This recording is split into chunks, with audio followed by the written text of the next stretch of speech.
san nehi Christine sung hom ta chu hin sim do danin Vana kicheno pi vet sa na dinga sim tila ki gom sa dum sun hi ve dam ha sum ha chang han hong sang ha dhon nin zo ding bangin mangin pakaya dingin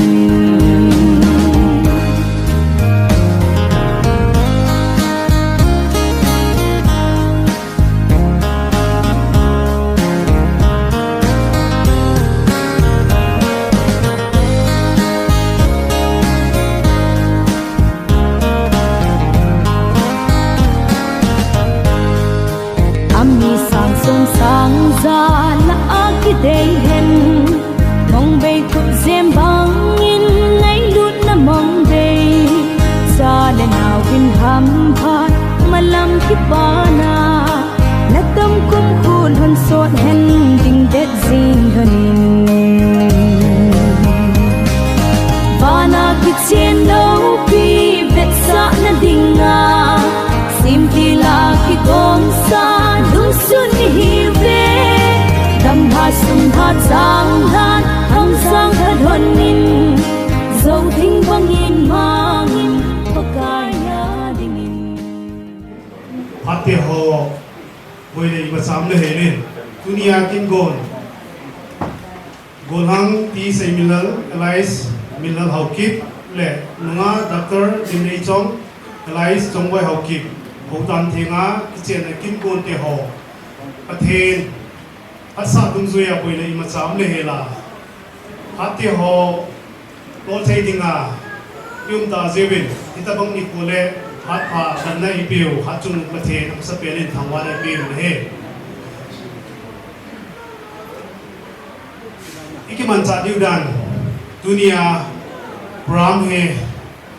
khatwe simpong na hineng kate Amun KWS Shillong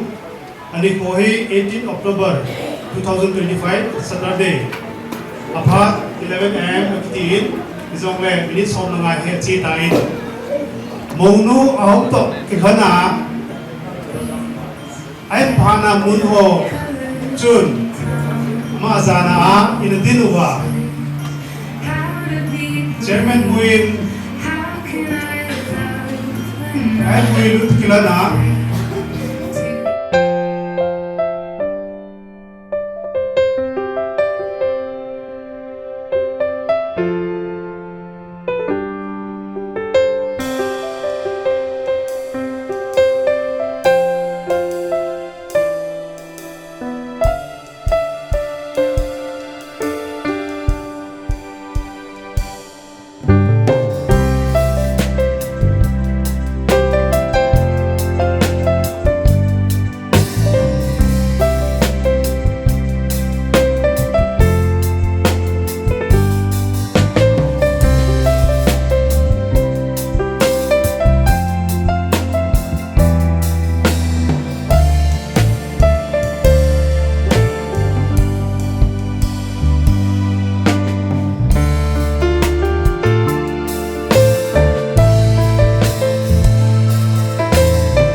Video là tình đến hủy tín kipat na la vô pathen nang theng chung nung ho pung na number zani le som bu da thu he chu na sa hủy tín phat lo jo se phat lo na taw na reverend DK sonda ama ine ne video he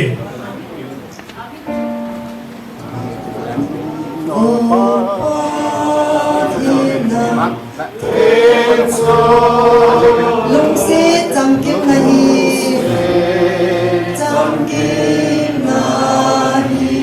lung se phat thai lo bi chu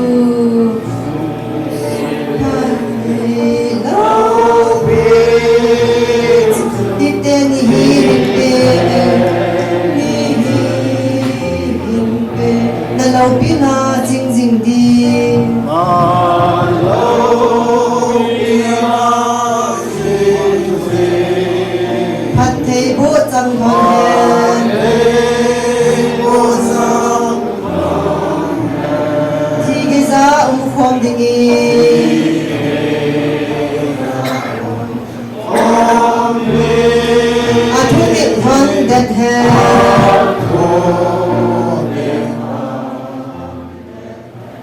pu dam le na sima inchen singin jana ka to bi hoin tuni in bolan tan le bolan bi le na Chongboi hi ha ni ko sa ku kada kana ki hong lim na yo le kana ito na ho zo si tuni ni ko ni sa kam cho zal ka ki pa ni yo ko ka na na hi pakai tuni ito ba nga ho dan thenga ahong ki che na ding hin ka program ho hun to tu din zo ngayong iwa minister po doon na hinman sa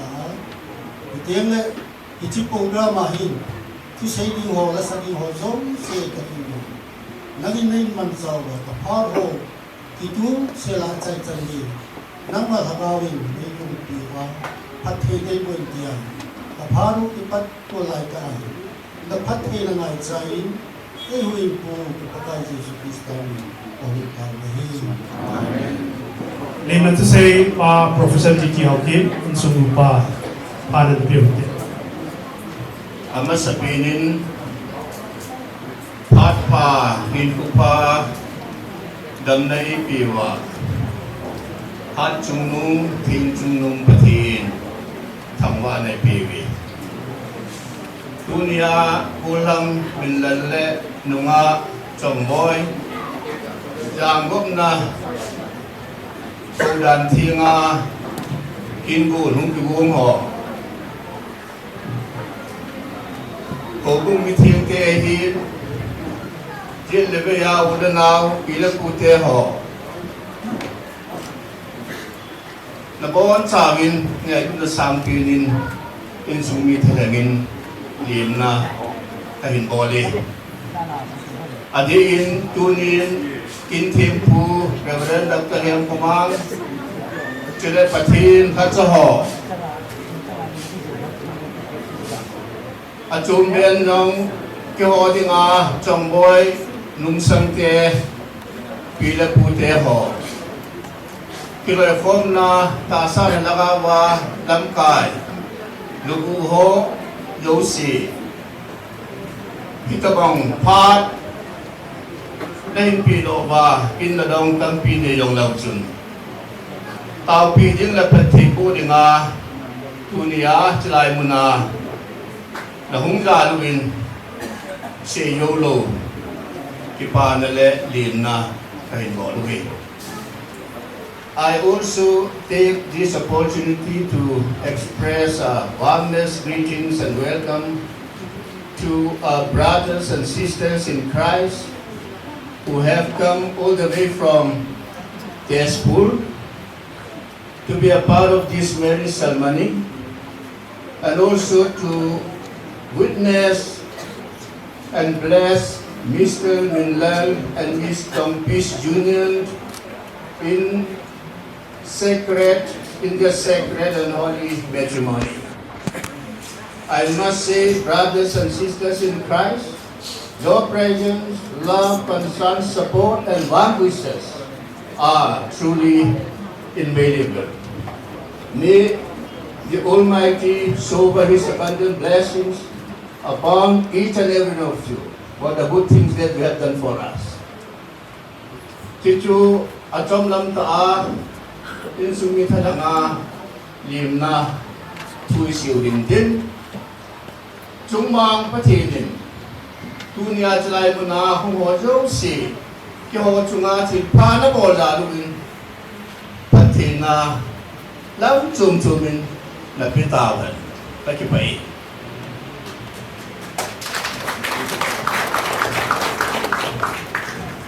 Aban anasalo itin mai jam nui do na nu hingpining Haokip ulu hintin Some members are from the group John Solomon. In passing Zolo, a bobby se a pakai chu pick baby dam. Who you chu konbongin dam sounding, a mamin taune. Some members are from the group John Solomon, but then chu lobby na janela. Tuni ni ko a naupa Minlal, zonglet now Chongboi, tuna my chance to hitting a zumi zonglet. On Java in Hemkhomang. Pathin chu masapin thamin thongwa na kahin Tuniniko hin autel ake hi Minlal anyo lang hi zongleng kain songi te ho ka unu peno in langa ho hungkal son thailo kate te hungkal son thailo si aya pena hi hungding do hi king zongle ni ngai lu ta ho an phalle tuniniko heza jan hi papam piwa hichi lodin thena dinga taula inaman ko mo zo se tuniniko hi ni ikino se ya biham lodin na mai cham koi do na chuken ka hinde dim bo hi Minlal to Chongboi kin di mai cham ke man koi in tu chu ka phat chen ka pe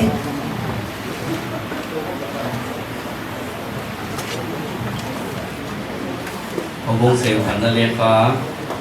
mowa hin molang ahin ani sungange worship service pune church recommendation letter hobong sel khana Dr. Nunga Dimneichong Chongboi Haokip hi milun thangjang Haokip milun voice Haokip lai gil ka la chan ta pian hin pakai kum sim October ni simlinga 1997 na pi hi pakai Jesu hi kule aleng pa exam jovin ren Paulin Sangkong sai pura 20 March 2015 kumin Angel Pai Hobong na baptize na Chalinihi Dr. Nunga Dimneichong hi Jesu Krista tasan kahinan Nunga hi Sonan kandan Tikuta Hobin Amayong sumjing sa ilawin Hobong sungadong taasa le kagawa Mon pilet sinpilong ka Migun suka Nunga kinay hi Isihin Hobong in KWS Shillong Muna Christian HOU DANTHENGA KICHENNA ane na dimhin lunghi mo na o kailan imata ang tinukoy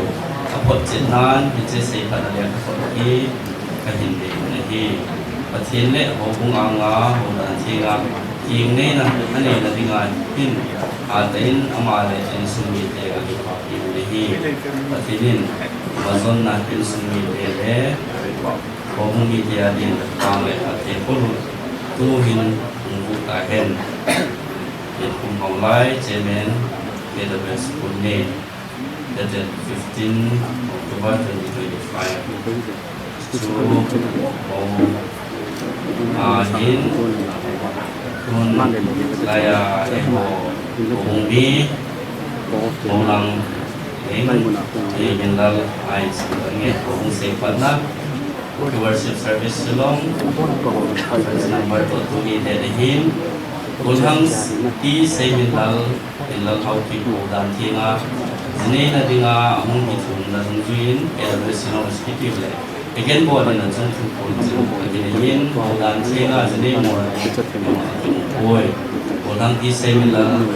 Hi KWS Baptized Member Kanihin Hobong Sunga Panmunchong Chong sa Pang Sunday School Jilkong Secretary,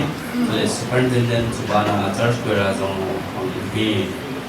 Hobong Sunga Coding Hen, Alezung Zenading Zongen, Bongai Tahung Pangzin Holang Kadahi Labana, Pathinleng Kamaling Hobong Sunga Kinepim, Member Kadahi Jitun, Ulhang Ti Seiminlal Haokip HOU DANTHENGA Zine Dimhi, Hobong Het Pinle Panla Nading Set Pumin, Ece Se Panale Kahi Tuni, October Disin Somlegit, Sang in the Seiminlal Anikho Akipinahi Papamin Utang Le Haokip Anomin Ti Hachin Haokip Dimneichong 20 April 2011 to the Sub Pastor Reverend Minlal Pathineng Christian Sunong Taksim Lo Ring Operation Kahen Minlal Hobong General Secretary and HOU Chairman KWS Shillong Sihi Hobong Tedin Se Panale Kapatahin Sule HOU Minlal hi Hobong Inlanga Hobong Wanzong Lekha Islaya Hobong Aguna KWS Shillong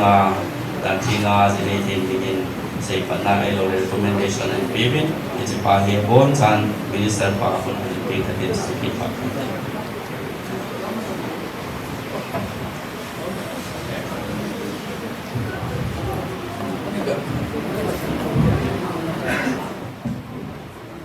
pakai patinin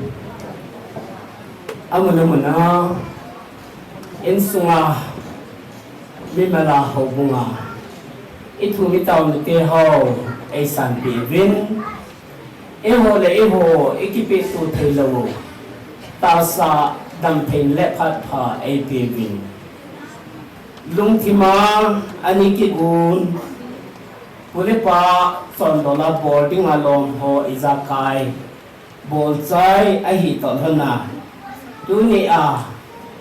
cha te ni bol hang Seiminlal le lunga Dimneichong kathin HOU DANTHENGA KICHENNA Phat yang lu thei ta zi vin ai pi wa pa pathin chu lo pin le chaya na chang ta han chỉ tâm hàng chân giá tiền ý dòng amani ki ham bola ki tima ít bang tụm na pakai pathin lung lam ani nei kha hon zalin atung hona ki pa thu kan seyin amani zalin zong pathin ka thang bai nei Krista zala zana ka chan khom pi pakai cha Reverend Pastor ho ahi vin Hậu bung pa hi in lam kai hậu bung lam kai ho sa la hanga zit la veya gam ha na ya hong kun kom ho hi in chital han chun lam chu choma kiloi kon na lam kai ho zo si abani me pi na bon chawa chunga ki pa thu kan seyin no ho zalin zong pathin ka thang ba na hi chital han chun kin thing kipat masangin message thamkhat kapi nomin iti chu kung masading ahi iti chu kan sa din. To our friends and brothers and sisters in Christ who have come from far and near and who don't speak and who don't understand our language, I seek your apology because I'll be taking this in our own dialect. In case you have any things to know, you may later ask to your friends, our brothers and sisters. Pathin lekhabu Thinga kisun Hebrai mite henga pul le khathot bung som le thum chang lina in sim le ingati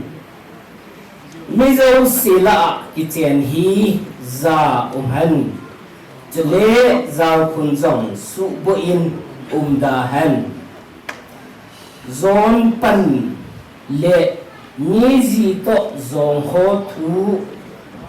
pathinin attending a he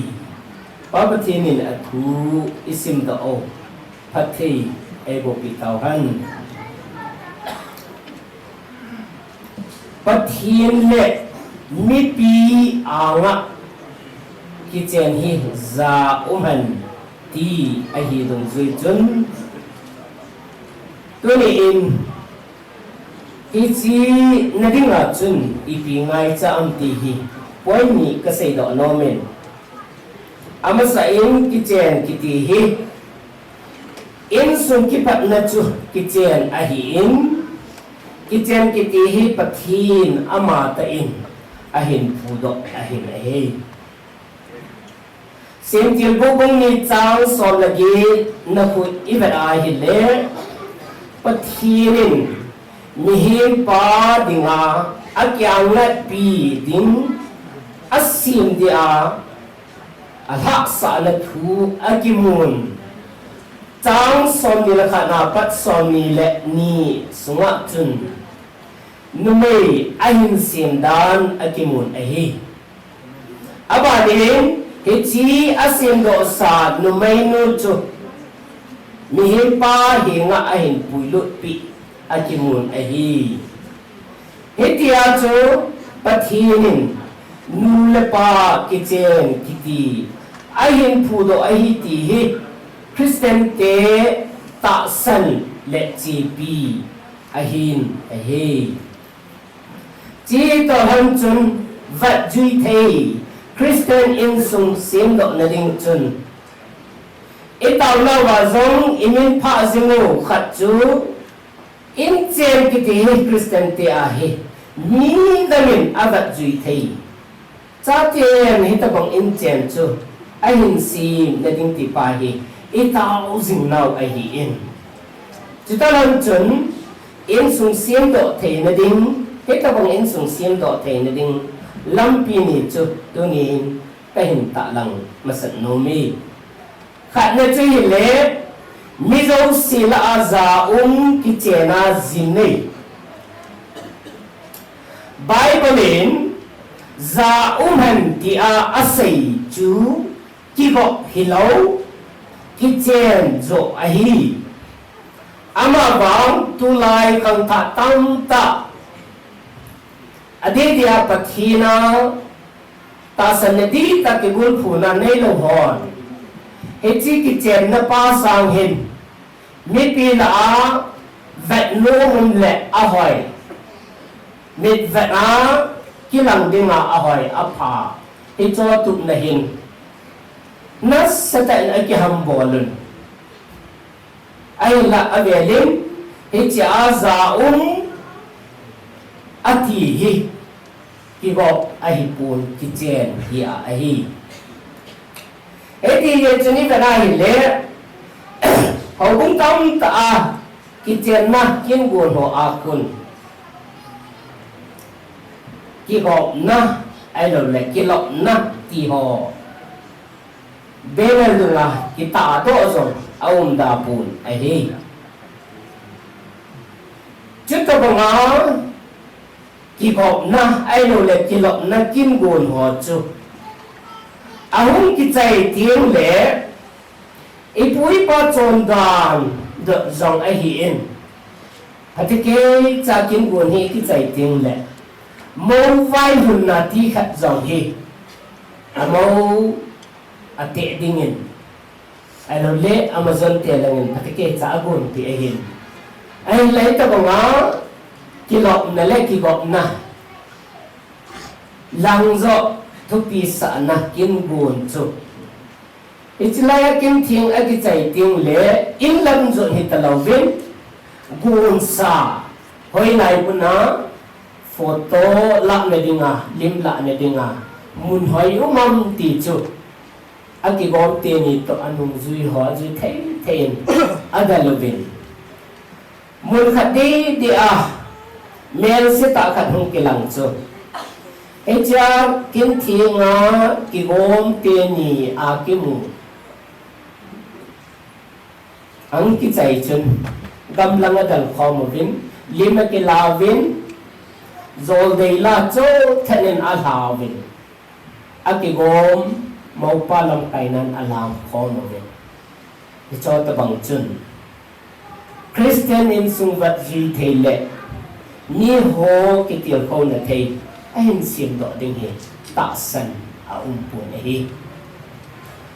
hiết chuẩn và duy thầy in trên xiêm cái bát này đinh à chú cái ta bảo ngắm pi là á bát thiên phun trong là ba hi anh đây anh na say hi coi mà cha mu lo vào trong su bồ lâu già phun Zal khula chu nupa hilowin kiti bet na anei ting le abo ating lo kiti sozi ahi etia hi akiteng din teni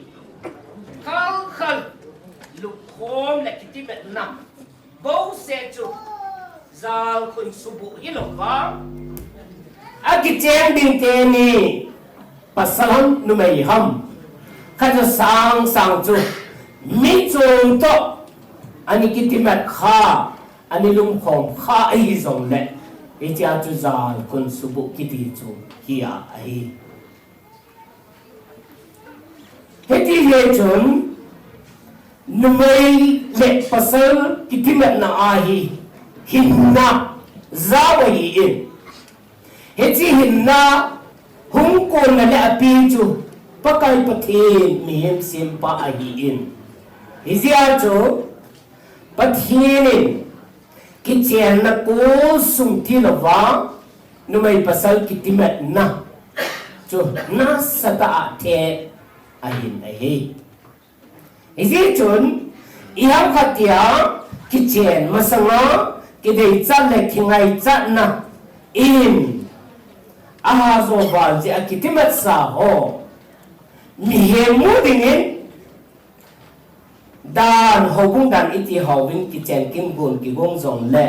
pathin do na ahi ji chun hitabang kitchen na kin-gon chun ki pa le midang vaton the kit in chen asim do zipun ehe chuchia ko no iki no mu alam do chu pi ham te le pathin thupi bible dung zuya mizo sila za kichena zinei na ding le zal khun su bo ahi lo na ding a chu khatna ahi mi tam ta goi ngai lo ahi in thu tam ta se ngai lo ahi in tha tam ta sen angai pun phan le ni ko tam ta su lu jong ngai lo sum tam ta jong su mong ngai lo ahi mi jong sila za kichena zinei na ding le zal khun su bo ahi lo na ding a ngai kho chu khatna pathin lung to nunga khalle gol hang khat ngai ahi pathin lunga to na zala thing he chichu ani na a achapa ahi lo le asopi pasal khat le achalu ahi lo le asopi numai khat ki cheng dinga kinop tu in sung ni ngai ahi atum na a ni chu khat nu pa ahi han tai ti a phung do le tau pi ding phat thei bo ding pakai ha cha khat hi chang bo chu mi pi la a za kitchen chola Christian in sung vat ton thei sim do na dinga kitchen na ngai cha a hi in hi chin a hin hop lo chu e hon to ka sei point thumin a hop lo chi hon witness it is given ale base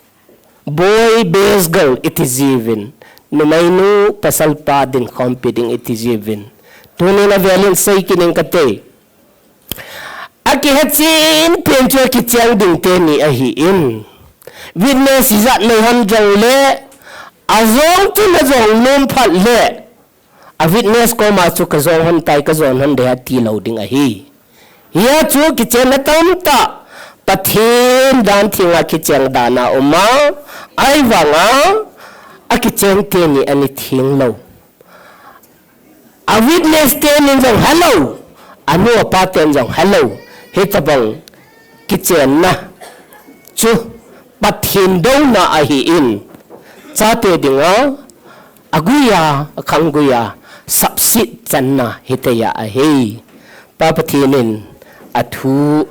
ibon chawadingin phathei ebo pitauhan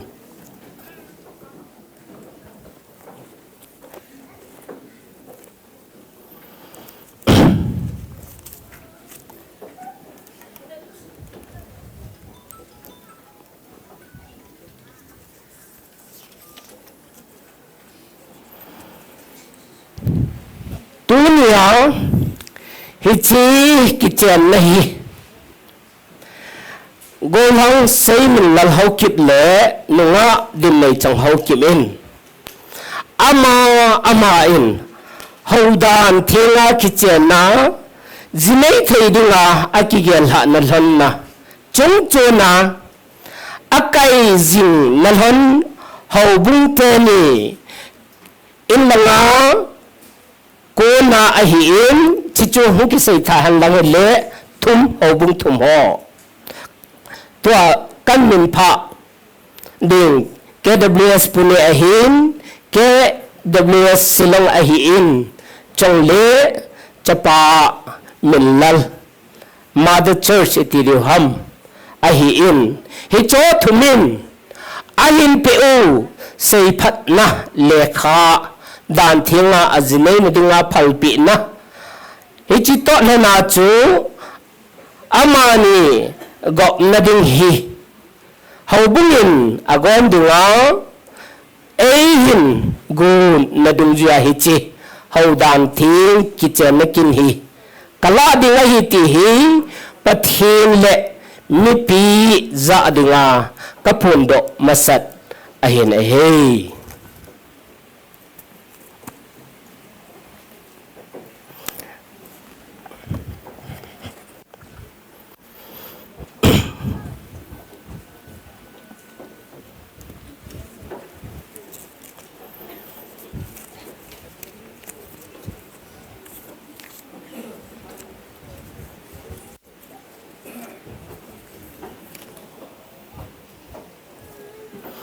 จะที่ไอ้ตันหังจันตัวเห็นมองลังจุเละมองนูนัตว์น้ำมันธนาโกนินห้องดิ่งดอดิ่งินก็เห็นเตรียมท่านี้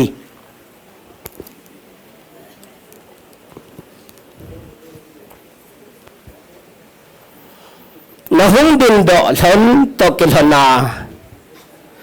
ทุดอก็เห็นในดิ่งไอเห็นกิจิตาเล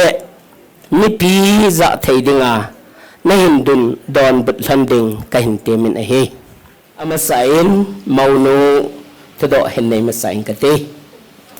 นัวดิมไม่จงนังมานกอลังไซมินลัลฮีไงลุดนะในมองมองากิเจนปีดิงเลในอินในปูดิงานัจุดหินาม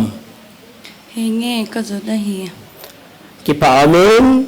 abanin maulang golhang Seiminlal nangman nuwa Dimneichong hi ngai lut na nei mong monga kichen piding le na in nei pidinga na kisan hinam hinge ka kisane kipa amin papathinin phathei nabol hanin tin chitalan chun hong ki mai ngat hanin lang hilang hingan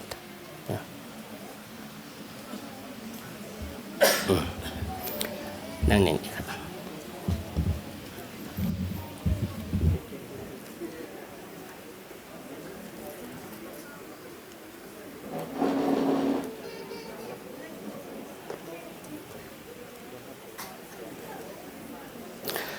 golhang Seiminlal Haokip le nuwa Dimneichong Haokip ngai lut na zala kichenga nupa hiding nanup na lon su dat na dingin pathin le haubu mi pi anga kitep na nei lon dingin ka hin tim thoni amasain mau langa konin ki kauna ke male nunga Dimneichong Haokip he pathian dan thinga ka ki chen thon na dinga hin ima dan ta ke to lo ka hepoi pathin pathei bo in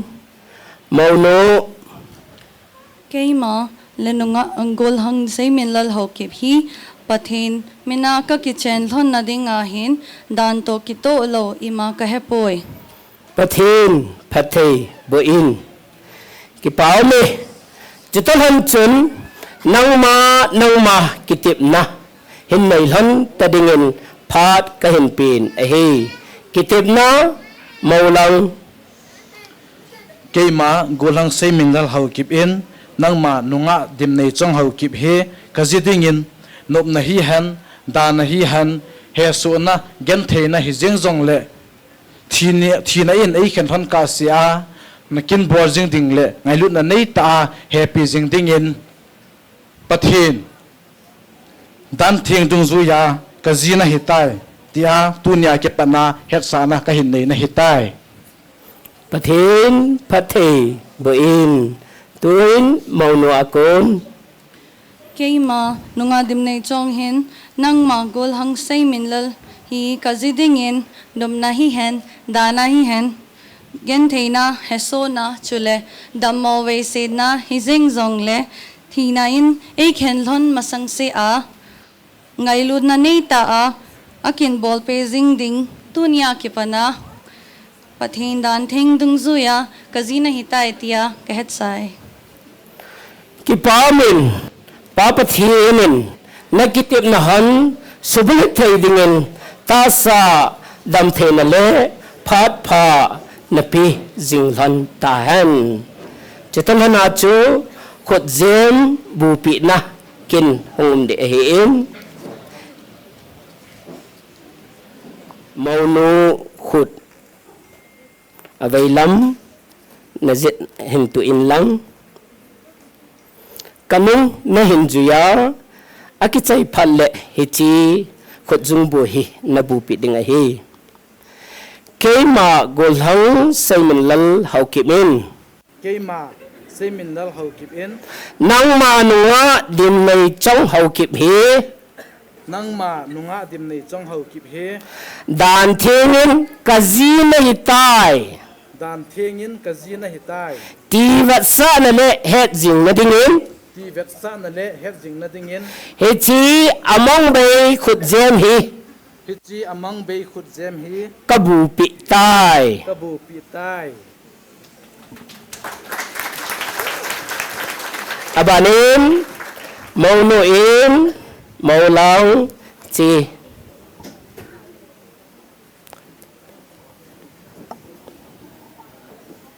ka sei na hin jui ding cho phale akichai phale na bu pi de hang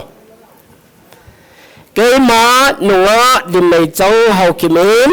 keima nunga Dimneichong Haokip in nangma golhang Seiminlal Haokip hi nang ma gol hang Seiminlal Haokip i HOU DANTHENGA ho dan thengin kazina hitai kazina hitai ti vatsa na le ti vetsa na le het jing na dingin het jing na dingin hichi among bei khut jem hi hichi amang bei khut jem hi kabu pi tai pe tai pami pathin chitol han chun golhang Seiminlal nangman nunga Dimneichong hi tua parin kazina hitai ti het sana le nipil a phun do na in amaya pun dal hi hin hodo pi dingen kan te mei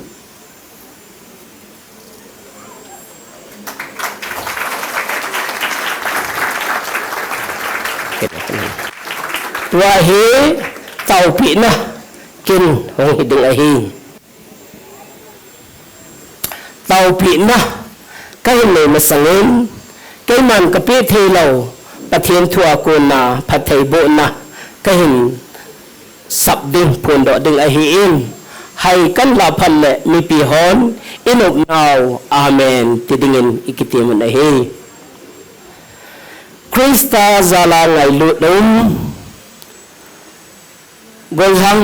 Seiminlal le nunga Dimneichong hi chana nen pu hana adilia pathin le mi pi anga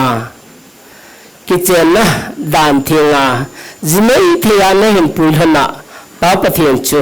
lo pi na le choya na changta han tua pana ni chu khat hitadin inchen na in sim hana dinga hin gandhi so na tu ni han le pakazin na hin hauzizi thanan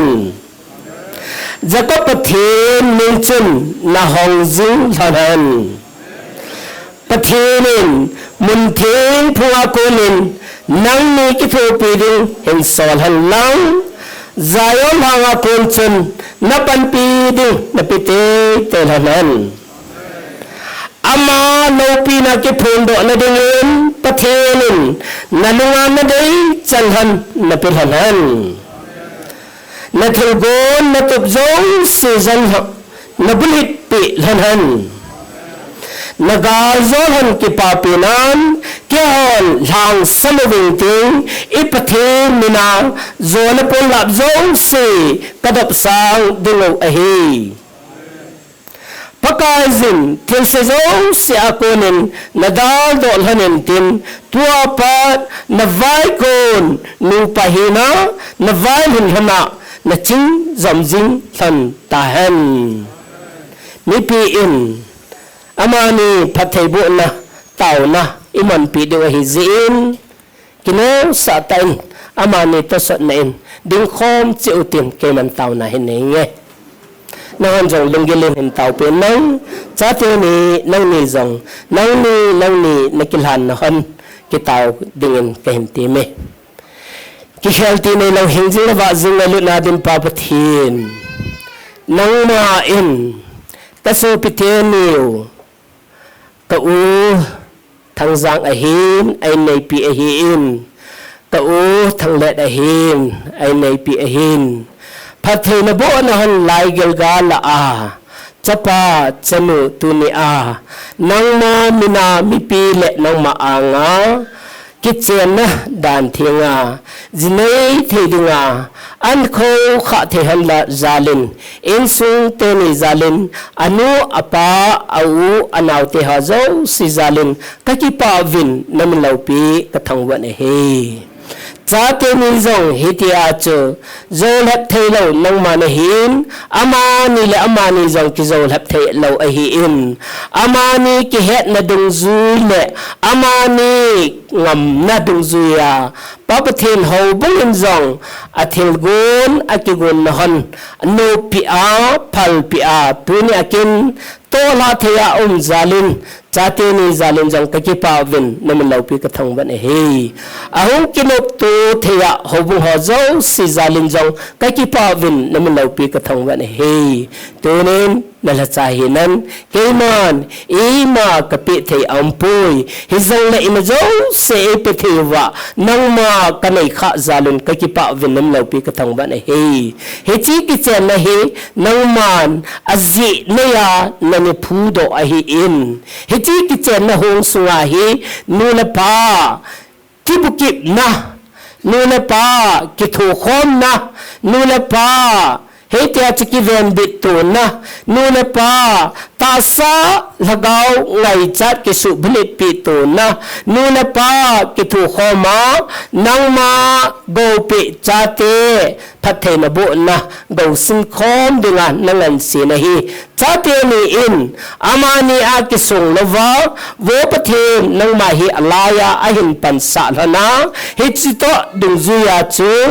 ni te ho hin vat zui le vat ton thei nang ma lung he na in chen hin sin do thei dingen nang ma khuna kan lan na he chi suboi thei nang man loi le pai ko nan lang in sunga ko nan lang to na muna hi zong le cho zo si akona na in ven bit to pe lan ding tin na khuna kan lan na volung se them na lung sen na ngai lut na gaw thingin in chen sim ma ding ngai cha ki ngai lut na ta sa lam lagaw lam chong la sum la pai ngai cha na chong la tha la jung dam the na iza kai nang man Amun la Aphat dung jia alam pi nen sim pi hlan jing ding tin yang kata wit na he na lung sen na ngai lu na lagaw thingin tu ni in cha te ni he amani khalakhat ki kho sa ki ngai lut na ko na amazon ai lo la anung sang hete chu kho sa thei dingin lungthim chi na pilna anupate kho sa thei dingin apute ngai le thei dingin phat thei bo zam landing tin jang kata we na he chale na wa phat thei na bo hana chanu chapa hinga chanu chapa phailin ban len so a nang ma min lau pi thang wa go na pe nang ma tom hin le lut thei dingin nang man idan na phat thei na bo na chanu chapa hinga leise lo dinga mi him phat thei na bo na chu tunin cha te ni chunga hin so lang kit ding tin na khona kan han he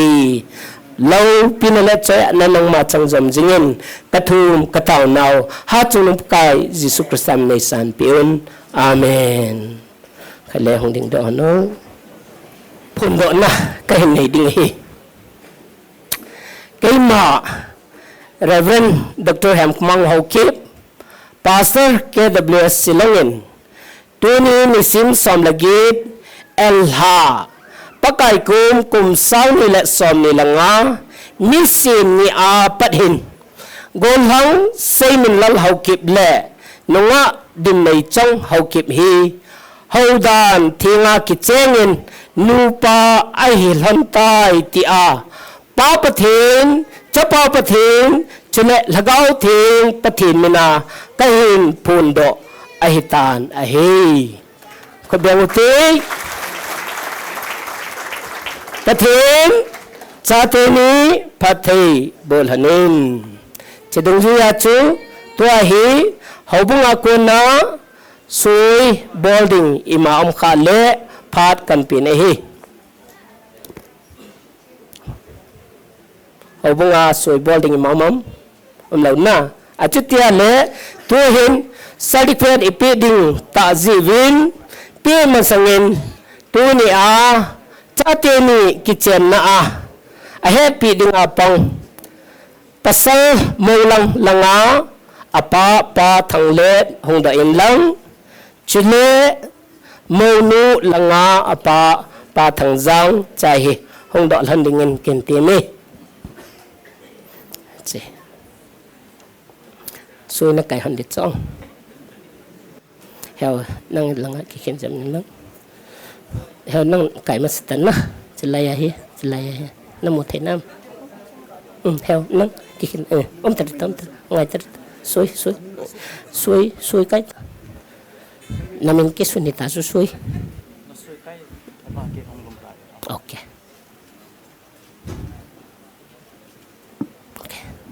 ki pamen tun na may no pa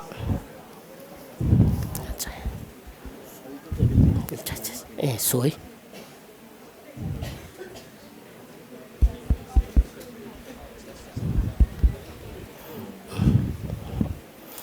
pami nang ni ane taulan to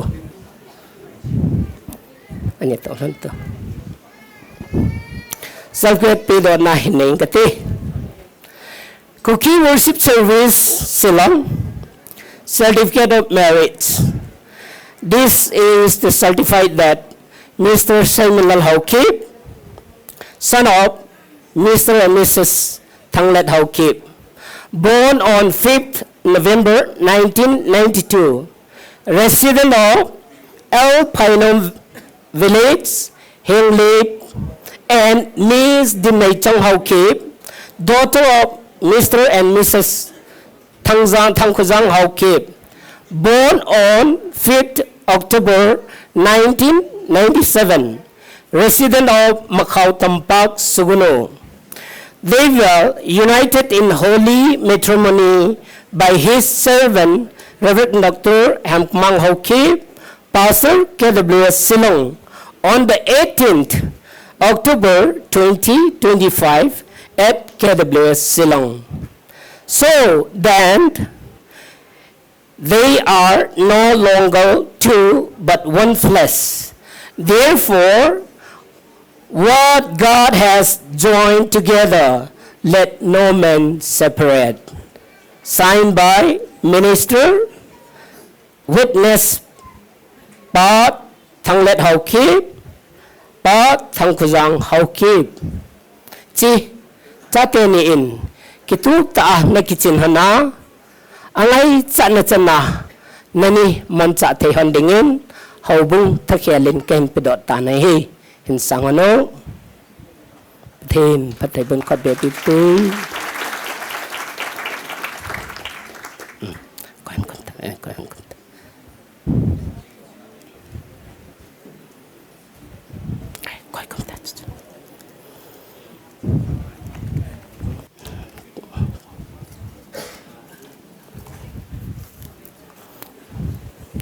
tua hi hung tàu khom thầy lần ai tai นูปาอีพนดอกนาวตะลนินประเทศนินพัฒนบุหันนังตัวหนู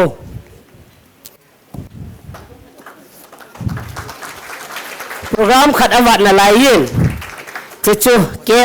กัดนะอินในดูเหอองเกะเต่านะกันในดีเหอองไม่จำ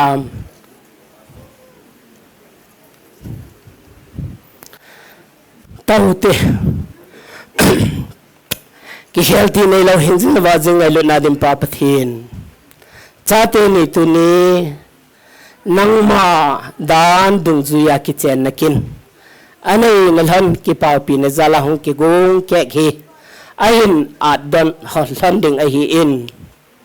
ฮิจิฮีมาสังอามามาเคเรียลดึงขอสานาอามาจังอาหงกีไปหันไอฮีอินตัวปดาฮีอินเจนสินดอกนดึงอานับพัดเทบุนัดซาลนาวในหินเปดิงหอเขาขาดนดึงอาเอากิทูโคมหลันนดึงวัดสนาแกกฮีอันอาจโคมหลันนาอันนี้มาสดิงอากิลอมซึ่งเงินกันเนเดียวไอฮีอินฮิจิเกกอัลลุมเละฮิจิเกกอาลบังอาฮีวัดดึงอามิดได้ตาไอฮีบังอาฮีชาเตมีหินคูหินมันดึงอามาสังลัมปีฮีนังมันนปุยามีอาดึงอาพุลังอากูนาซงวัดตันเทตาอาหงฮีลนาจงและอาสุงามีอาดึงอาหินคูอัลมีอาดึงอาหินคุลุมอังฮีเทหันนาดึงเงินแต่ยังคัดดิวกันเละดิวเกกพัดเทในบุปิดุนติงกตาวินเฮจิตลันจุนตูนีอาอโมจงอากิปาปีนะวัดสานาจาเตนีกินกูนากิปานาจัลเลอาหลิงดิงานังมาปันปิงไอจันนาจัลลาอินสุงอากูนาอุนุนอันลุยดอไอจีอินสุงไมจามนังมันตาสันดลากพูนัวหินอับรามินไอซักเทโฮพัดเทนโบบังอายิมนำทุยตานังมันไอสันปิวาพัดเทในโบปิวาจาเตนิจุงอากิปานาวนามินากิปาจำกินนั่นแหละเอาลงดึงหินคูไอหินโคหนาอามานีซาลาสามเดือนสามีจังงานานกาวโจกิปาปินันเกี่ยวหลังสมันติงเอปเทนมินาโจนปนลับโจสิกระดบสังดิงเฮตีบังอาอามานีมินาโกนาอามานีซาลากิปานาไม่จำตั้มตะลุยดอกนดึงอาไม่จำบุลพูอินในเซมเปียวเดียงตินคนอากันทันเฮเราพินเลจอยนันนังมาจังจำจิงินกระทุมกระเต่านาวฮัตุนุกไกยิสุคริสต์ในสานเปียนอาเมนขันเล่หงกิตุโตหันหลังเฮจ่าเฮลาขัดอิสาดิวกระไดสาหินเฮจิจูก็อย่าลาเล่เบิร์ดเดย์ละไก่คู่อหินนะไอ้ว่างานี่เป็นอิสาดิวจูอัตุจังปาฮีกิเจนกีปานาฮีอิติดิวนะอับานาจูก่อนขัดดิ้งอาจจะก่อนขัดดิ้งอัตุอัลเลยอากลอฮีดิ้งดีอาจูกลุงเสียนี่จ้าเตนี่ตูเตนี่ลอยเตนี่นะวันนั้นกิเจนกีปานี่อฮีติดด้วยนะข้าดิ้งกินอุตขัดเว้ยวันที่สุงอาจมันนี่นะบอลเดียนบอลหันเดียว ready 1 2 3 kitchen ki pana ahi kitchen ki pana ahi kalung si noi tuần nang nhong lek nang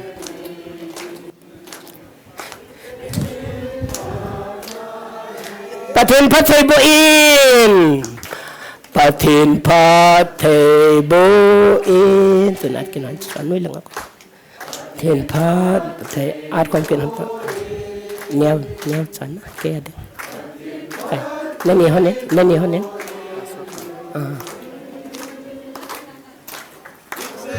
At kinan pa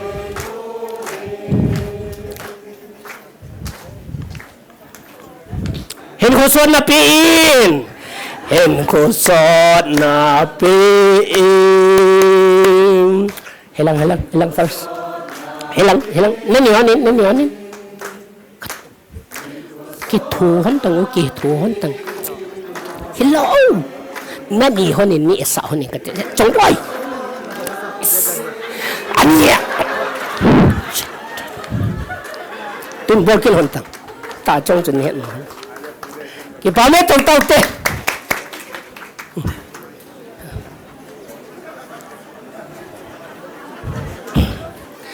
khai le ani chi kin hon to Chetal hon chun Elizabeth nu ilanga hong dai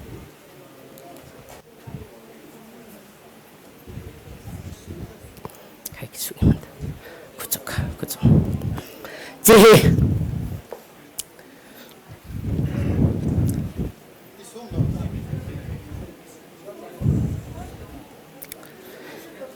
ani ngayo te kitchen ni akitip na khum hon hechi pathin le khabu thing hi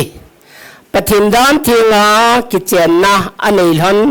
ki pa pi na le pathin kilam kaisa insung ayin sim honding dei sa na zala pa hong hi dei te pa Seiminlal Haokip le nu Dimneichong Haokip ke pe a hi October 18, 2025. It's a nang kilam kaisa handingin patinin patay na bolan tahan. Pun jang hinsel pi ngal haning ting zaw lang adin lele kit law dingin papatinin patay na bokhom lan tahan. Chibay nin.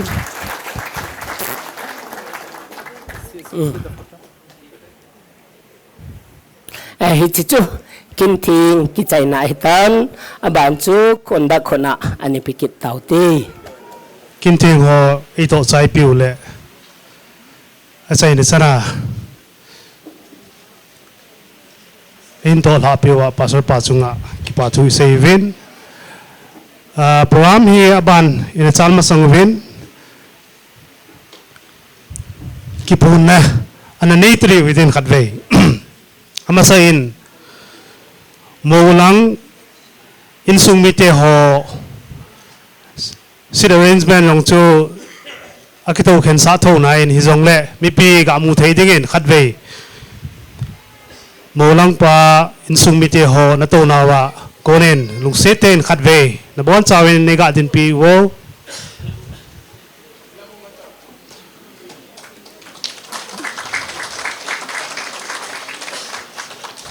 Kipao me nito pitawin abanin maunu insumite ho khadve lungseten nega din piwo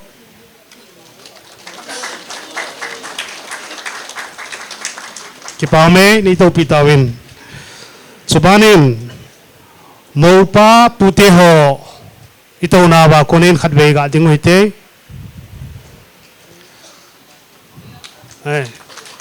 Kipao me abanin maunu langa pute ho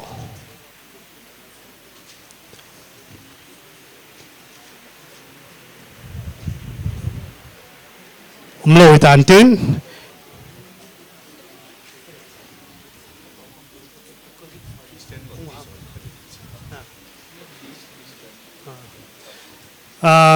chuting le eho la tunin Tespura kona ilawa Kinthempu na hungzao omovin. We are honored and grateful to Baptist Christian Hospital family from Tespur. So wherever you are, you please kindly rise from your respective seat. We would like to see Repeat hon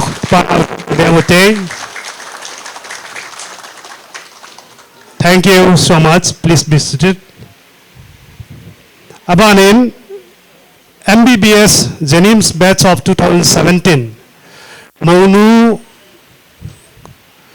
classmate ho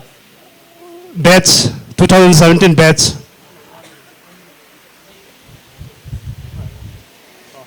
Hello Tawintin. Abanin Achayna Dingin Shillong Bar Association.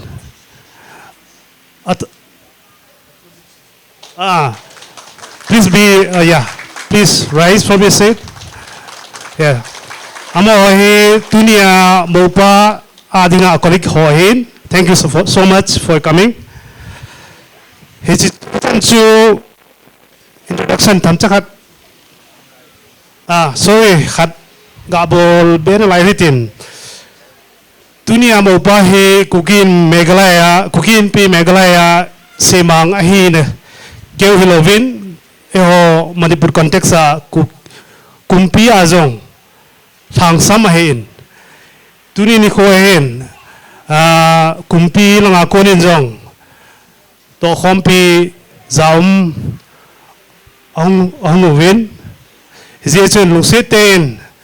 kumpi lang ako na hung lamkai ho zaum ta lamkai ho na to na wa korin mi pi mu te ding katwe nega din pi wo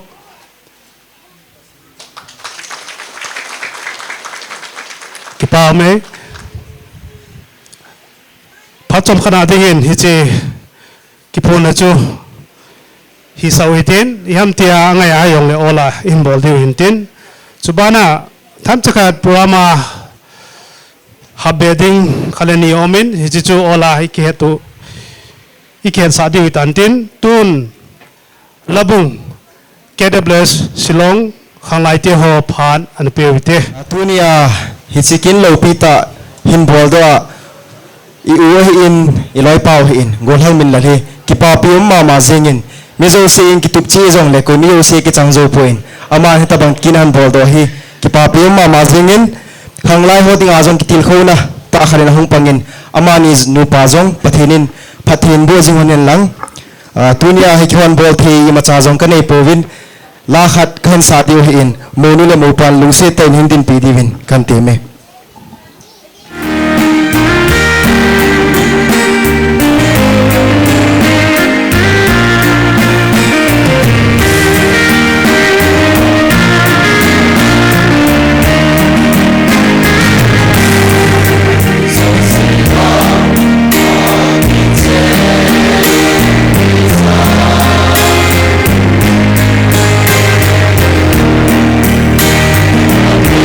What's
kan nahi pute phat akitin ni nahi insung mi te phat insung mi te phat lading hoin gotsa inom devin kan te mevin tun holim na pute phat an pe vite kasa luta katupa Minlal zinei nia hung kalsong ngai luta hung kalsong zo se kipavet sana in na chungwa ngai lut salam ken bole Minlal apute hi nehat ma bangwin sil chidu ho ka hi bin nehat do jeng deu hin Haokip la tel ngo ho ka hi bin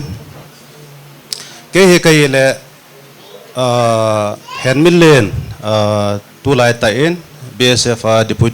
deputy commandant na katongin tu lai ta hi BSF campus mau pa na ko family a kom lai ta we hin api zong hung no ma jeng a hen la langa ho kin alo thelo kol ho tu lai ta Diwali lai ta hi to kilonin ka hung the ta pon ke to ka chanu kong kalsong honin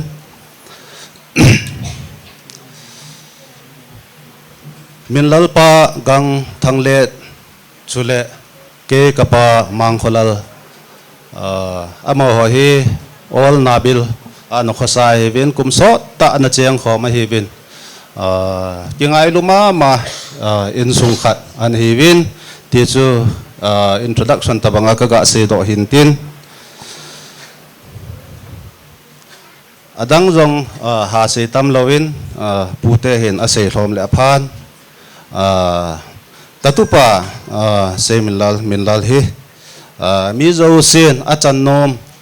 achan thelo danthenga zinei jong hi mi zo sin ki bol zo lo hin mi wang pha a hi dan jong ka ga sin ka ki pa pi win apu api te zo seven danthenga zinei zin ka ki pa ve ti ka ga phong do kinin chule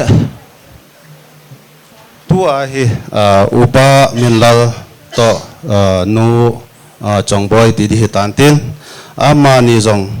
pathenin mabana ma ama thon hin pui pe intin cho pha le Christian nom Christian in sung pha jong hin siam pe devin puten ka de sa naw kan phong do e a chai na ke ya upa Minlal nu Chongboi in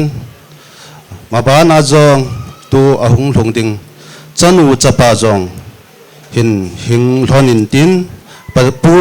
pute akonin phathe hen boe ti suka ga pon do nom hi hin tin tun ka chanu hung in tin ngai lu na le phathe bu na pon san Haokip pon cancel pi ron ding he chu ka phat chai na he ka ki pa e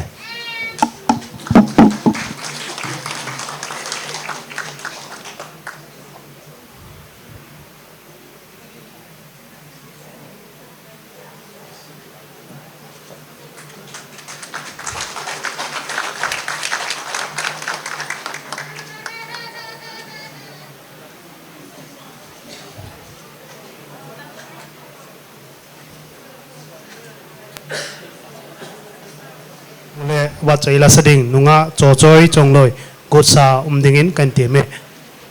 ki pawamin tuni sun phat phalopi ta pathinin epi ovadam sela kakina ihung lapi sopi sangam pilapu nulapa tule department chum to mun chuma lam kailin official lin ho joshi namin chiu ka hepun ke hi chiga ma ka hi lo ji hin som ngala ai mi khat ka thei jaw bep nei bil ai wangin thu sei ji i thei la ai la thu sei ji jong do ma hi i thei lo la ai thu sei ji jong hi ha ma i ho lim thei lo na muna i je chun ka ngai to la tunia in sung mi te pha na hin ka cha te ho hi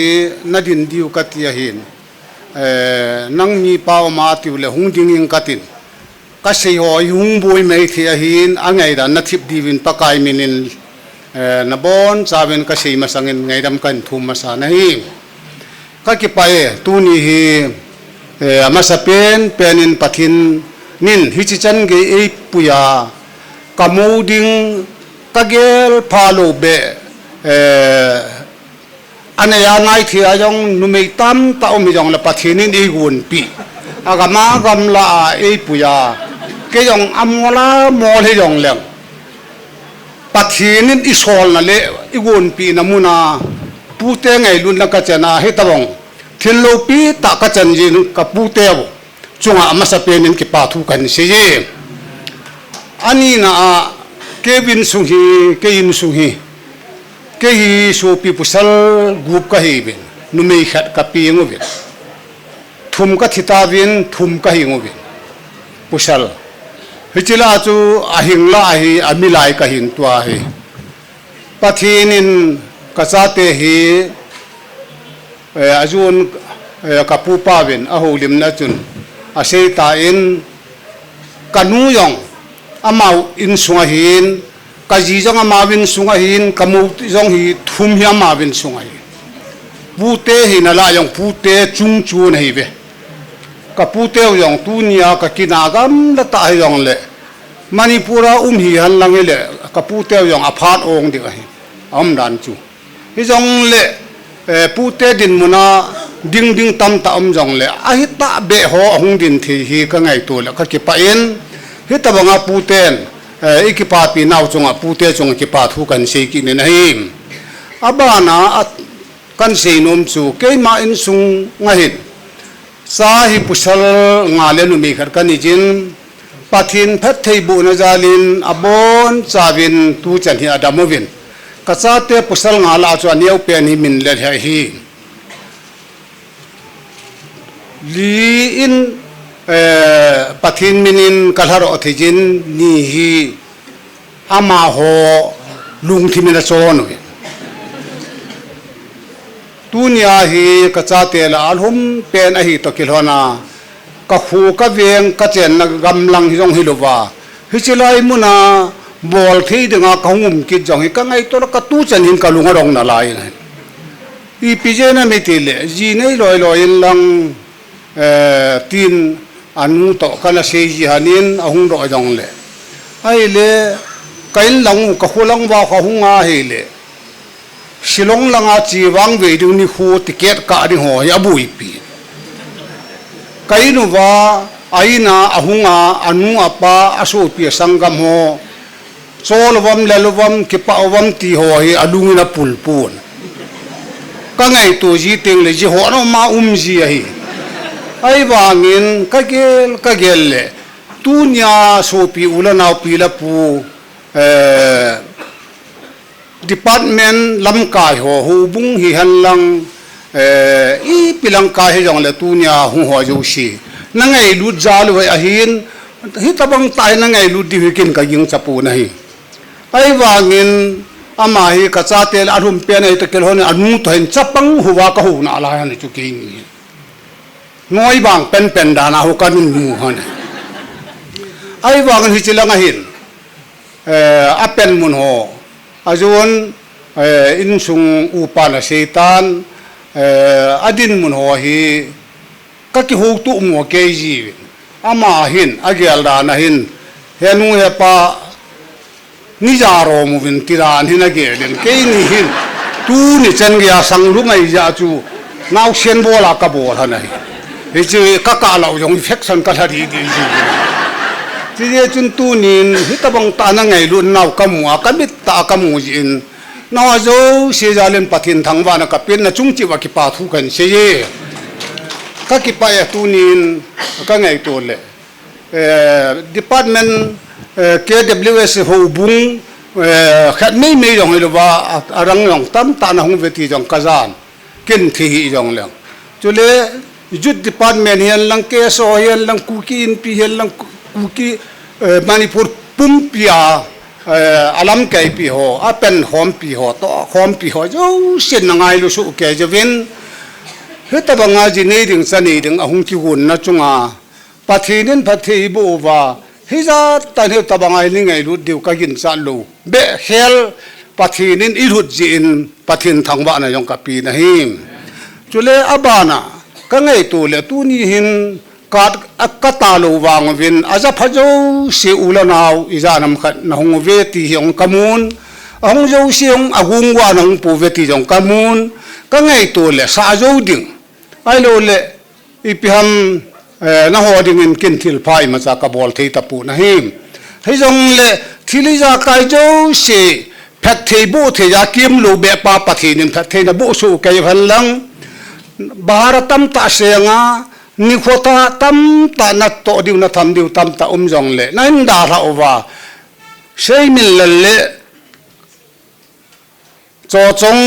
chule ke nei ngai lu nau ja la heta banga ni hung wa hung kal sung ho jo si a hung lo wa boina ne ya hung no mama yong di ba hi ti yong ka ta sa ne a hung go a hung the lo boina ne ho jo se chong yang ka ke pa in a hung ho jo se na pha nu men tam ta nen da ra wa tu ni pha na i hung o si chunga pa thenin pha theina bo su ke ta van ti ka si lo num pe na hi ken imacha bol the apa hi jong leng te pu hi ding hi jong leng ka bol the pui hi jong le pathinin tu ni apenin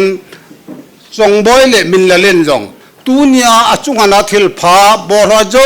se hi ale thu thian darin phathei bu han hen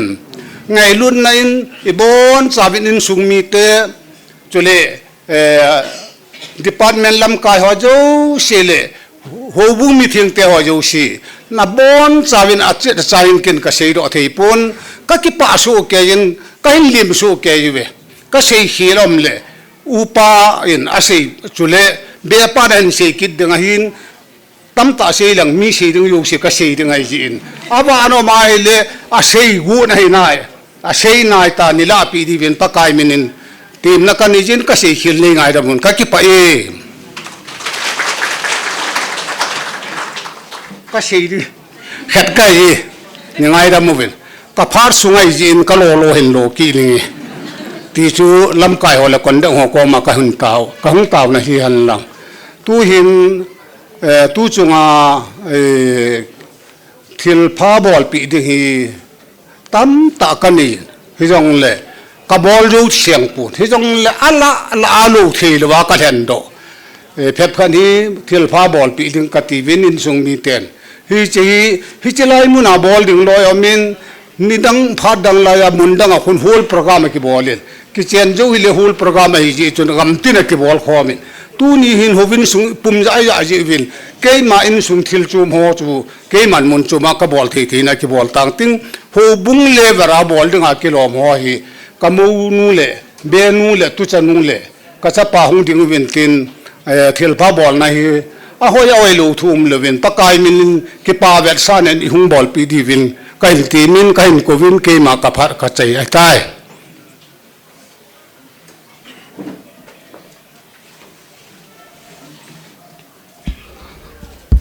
hello masapenin ka channing wal lom lo phathei chanwa pathen ka thang vain chuting le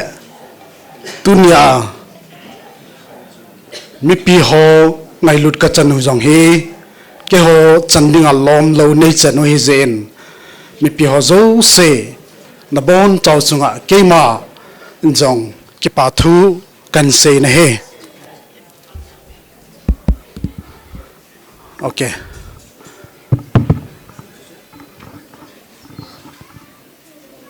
ki pa thu chu ka pa hin chu teng le ka u te ho adang dang hon an sei win an sei na lai dio hin ke pa ri ki pa thu kain sei lo ding ki pa zala thilpi tham khat kan hom do gu do hi in hi china ding hin hi chim ka bo ma sang chun ka khulang wa alpine ECA church evangelical youth department hoin phat chom chakhat nin ko ven memento hat ka pen hom ve ti ven ho cho ka ko ve hong ki pe do bo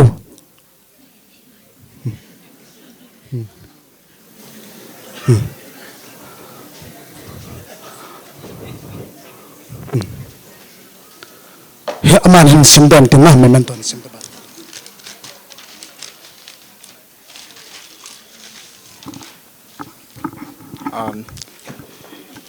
Hichi Hinsimdo Paijing Katin ECA Church Alpino Ningthi Pastorate Area Youth Department Kipathilpe Kichena Thing Golang Seiminlal Allies Minlal Haokip le Dr. Dimneichong Allies Chongboi Haokip Wangkhozola Nindom Tangkho Nalam Khompi Khangno Gol Chengin Ngailu Din Kahin Hlauve Nasana Khanglon Nakhanglai Chan Khompi Chengin Hichi Chungmang Pa Nazang Gop Nale Lon Hichi Kichena Thiang Hi Damlai Sunga Christian Sungnom Simdo Nadin Pa Wangbu na Kinthempu Uve Hamjang Phatnan Nazui Jinglon Tahen Signed Chairman EYD Sanglen Haokip Secretary EYD Thienla Haokip dated 18 October 2025 KWS Shillong Hichi Kinthempu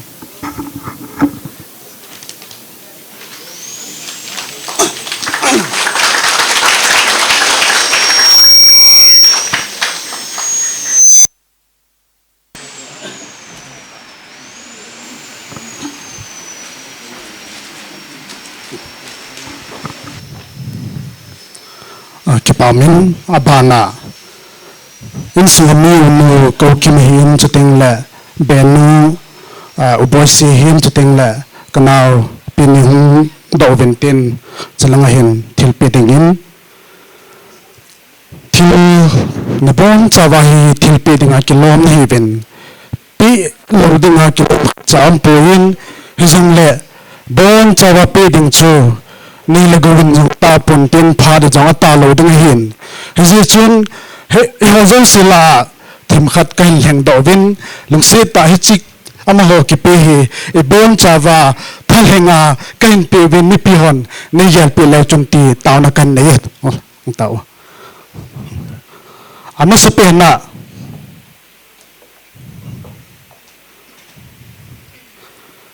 Minister Reverend Dr. Hemkhomang Haokip Tunia Minister Nipan P7 in Siniten Kipavet sana in Ngalubat sana in Pun Khat Kasilpi Namavin Kipata ni San Piding Vin Kinthempu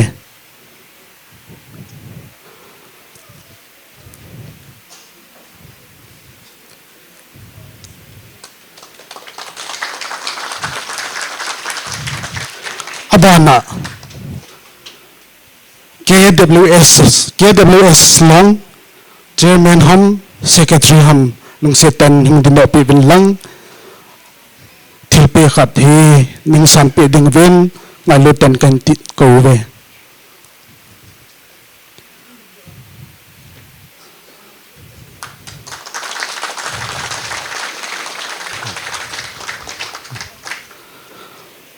aban lei KWS Khanglai Hozong Chairman Ham Secretary Ham lung seta langa hanga laya kipathir pe hi ngailu thir pe ing san pe ding ben pakai min kan te mo ve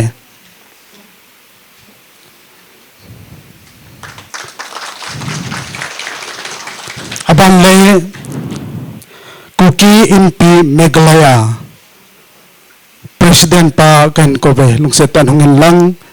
in sungni te ko na kipathir pe ngailu thil pe ning san pe ben now Minlal to khom pi ho he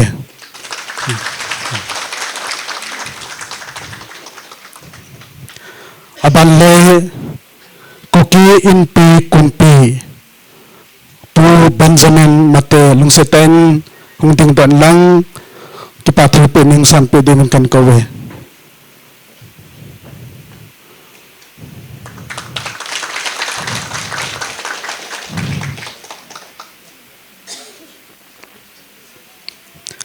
aban le KWS Shillong nung setain chairman or secretary hung do president hung vilang chalaya kipathir pe hi ning san pe ding ven Kinthempu ve KWS Shillong president pa he mai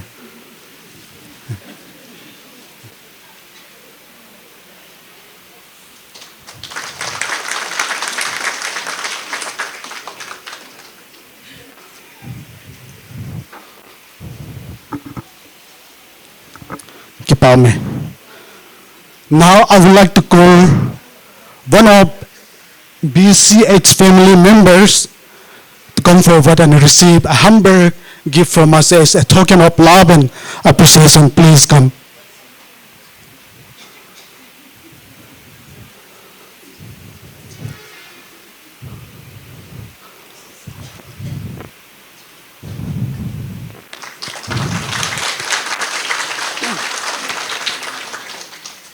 Thank you. Abana. Now I would like to call one of Shillong Bar Association to come forward and receive a hamburger gift from us as a token of love and appreciation. Please come.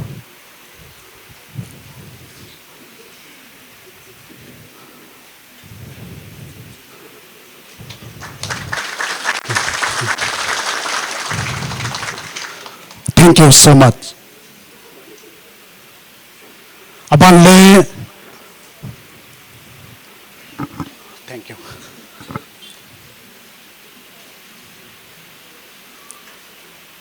Abanle pute kapu Hemkhomang nungsitan ng hangdon lang natuti ako nun nalutil pihi ang kisandingin kan kowe. Citam. Acitain nungle napitaw wingkating abanle pu haupu tunia cameraman videographer ipan pipaw pu haupu nungsitain canang hingin lang ngalutil pihi ang kisandingin kan kowe.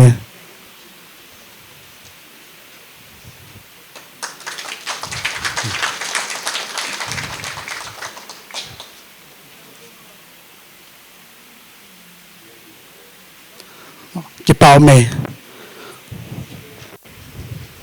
Abanle la isa pi hozong kipatilpe kapinamavin.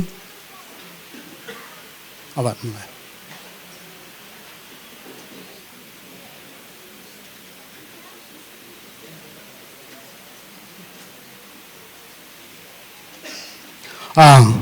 Tu chunga artist ay panpiho akan na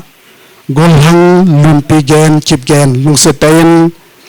helangahang doa kipap tilpi nu cha hi ningsan pidingvin kan temave golhang lumpigen chipgen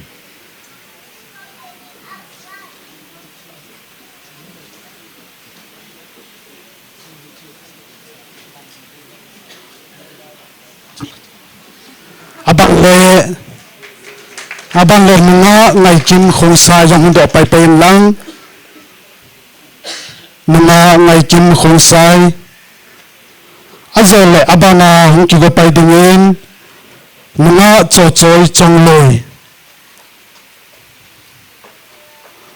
abana dingin golhang alun so haokip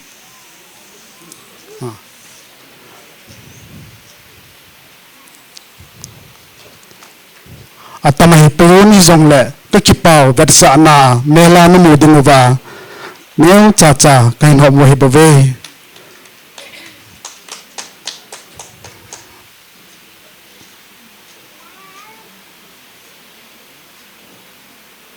golhang alunso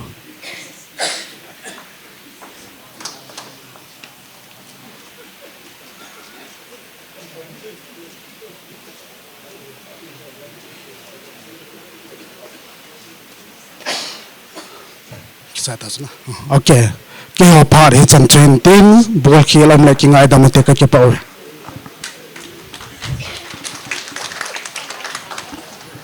ita bang papa ipewa nang pina pathin pevin in sumite pachu hum sau thim ta jong la silonga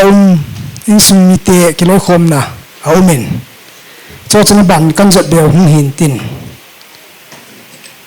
ni te ho ta te ho zala he tu ni ho ta bang hi ki mang phe he ti hi ke ma view khat hin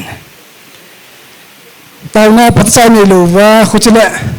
minlal phat sai kho sa lo hi le tu ni ai chi program hi lai mun ai ki mang lo mai the hin a kho wa ki mang mai the hin an la itaw na taw pathin asan zal ti di mai tin silanga iman thezal win tunin jong silanga in sungite in itaw pa ni Hemkhomang thein tunia he silanga in sungite lamkai ho se hi tunia molang pa dinga hi apute ti tabangan nga hi ja he kay chaphat mun hi in pewahin ye chun hitabang Kintheng Amun thezal win silanga in sungite ho ki pa pinaw va sanen tilpe ha kanai nom din lamkai ho chang chang he chu hin chou tin pewi tin chu tin ta chule ko kong ki sai le in sunga sanu te ti ham amon Aphat in Gl.T divin ki go sa am din kan ti me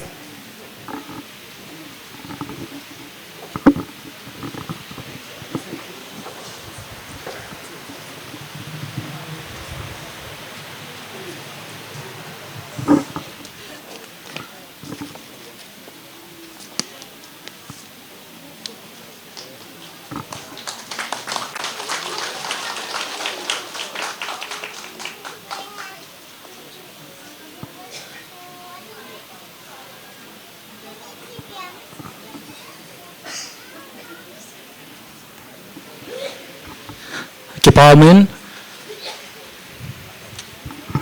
in sungite kin ka achana vela hu din do kit ding ano pha jin khat hin sulham kin in kating ke kong ki chai le chanute hon ki pathil pi no movin chiong le chanute ho lungse te na sa zon noi langa chanute a chat le ho chu lungse ta khat ve lang hen ko do din ka in te me hi ji hi nunga Chongboi ama a batchman ho 2017 batch MBBS Jenims a batchman ho in ama kipathil pe hin thonovin a hin po ho chu kin khota khada nei ji ovin anaki lemon tawin kanaki jamanovin lungse te in ama het theding in reception a hilovin in a phone pi vin ti an se ji wa ka hin phone di hin tin nunga Chongboi in 2017 MBBS Jenims ana Seiminlal na batchman hon tunin na hingyal da ove ti hi isai do no movin chujong le golhang Seiminlal le nunga Dimneichong ngai anglai koi dam kum kho son han lang tua panin minu mi pa veton thei ta kingai na thei ta hong hidingin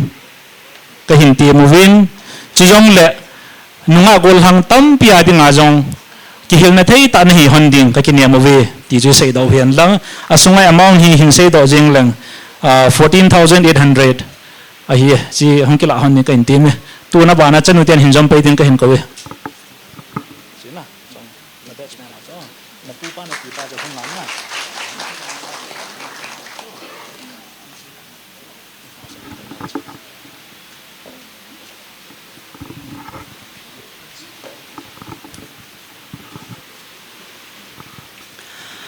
Amasan tabang phat hoi te ho imu thei zivin pa pathin ka thang wen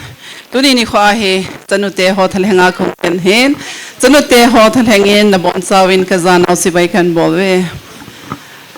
tuni ni khwa he kanau pau Minlal he ka ngai to wa le nani te ho nu te hon kan gi thang at pi le jeng wen nang zala he tabanga he golwa te ho he na bol hon na hin ki hon ka ki panaw he asang le zeng in azisu mi tam ta hin golwa tu min atup do zo lo zong mi tam ta min ai wang nang ni nan bol the hon zin pathian thang wa na piutin so teng le amasangin in sung lang hi en u palanga hile pute lang in zong koi na holim tan keong them khat kanau pau kan hel nom su I pham ti ale nanu te ho tuni a chanu te hon kan sei nom su I pham ti ale nu me ke use hipon pusal zong zi ne ya hele pan mun he aban kala ber tai ti hin ki su min loading so ting le pusal khat ni na zalin zi ka nei le ki chai ti na la lo hel ding hin zi na nei zo wa ki pana nana to hi ki be so ding hin ti zong kan sei no me ipizen am ti ale tu lai pusal mi tam da hin nawang zong apa in zi na nei zo ting service na bo ze win mun som so min no win kazol nu Chongboi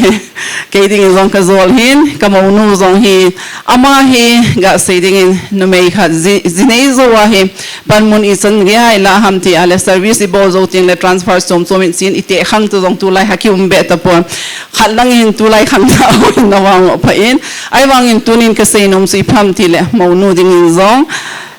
na sang lien khat ka hewin ka sei no sei pham ti ala zi ka nei zo wa ki pana hi ti in sunga pan mun kala ding ham ti ala Minlal sung no min hi ipizen am ti le Minlal hin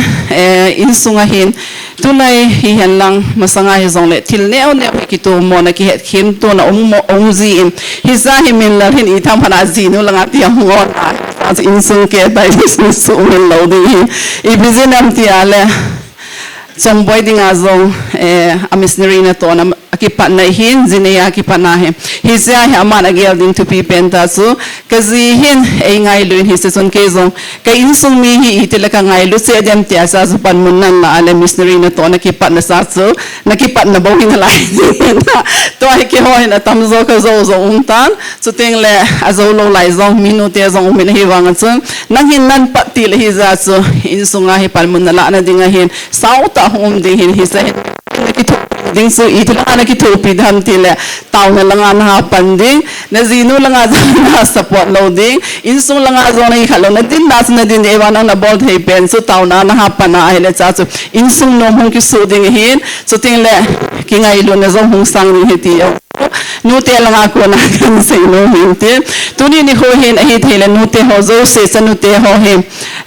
chanu te ke se zong ti pong ke tu ni ai thele nu lam ho se zong hu han lang his lai hin ka mo win ding ting mo nu la mo pa na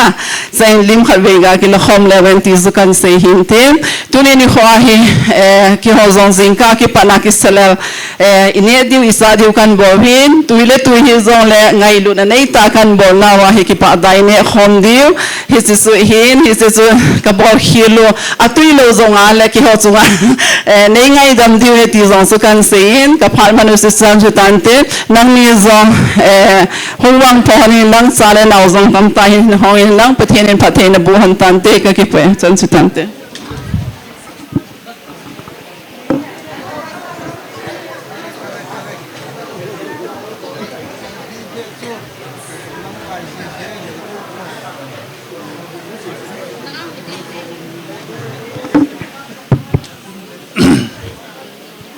Nunga choi Chongboi wa choi la sadingin go sa dingin kan temin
Nunga choi Chongboi wa choi la anh sa chai ting le holim na phat aban an chal ding hin hi chi holim na hi khanna KWS Shillong nina KWS Happy Valley thumna KWS Umiam hobung ho in phat an la sungwa hobung sunga department adang ho phani man no mu wa le hi chi hobung phat na hi in la pai pai di min jong head sa le team na kai me na hi tun wa chai la sading nuwa choi Chongboi na ko we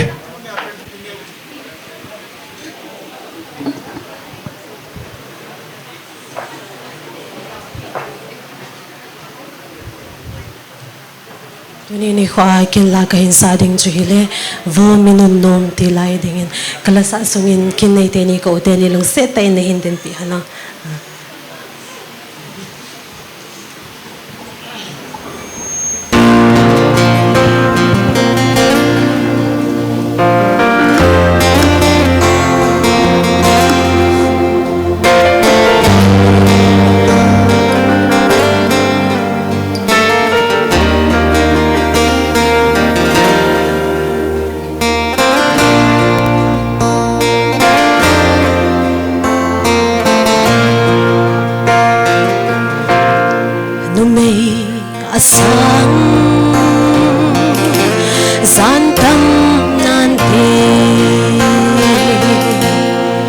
pasal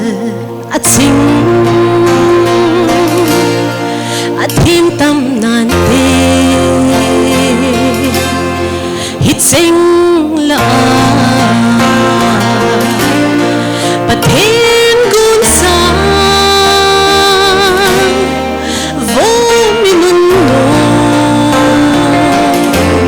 kan khom na hiton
tampin agundo solo natsun leso say ngay naga vo minuno kipapi no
sana khang pabang chukun sa ibay bula as curly root bang vol minuno nulo hingong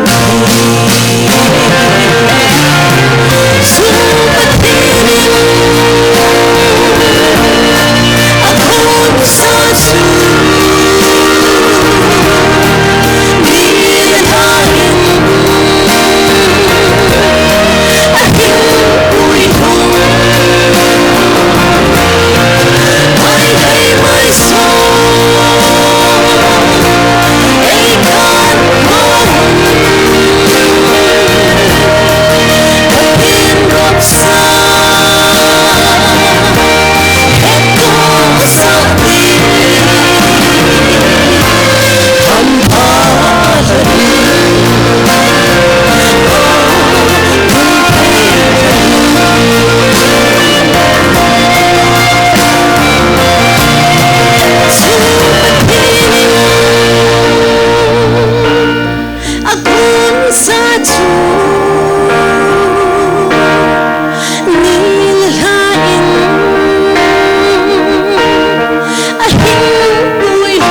us this wonderful day, bright and sunny.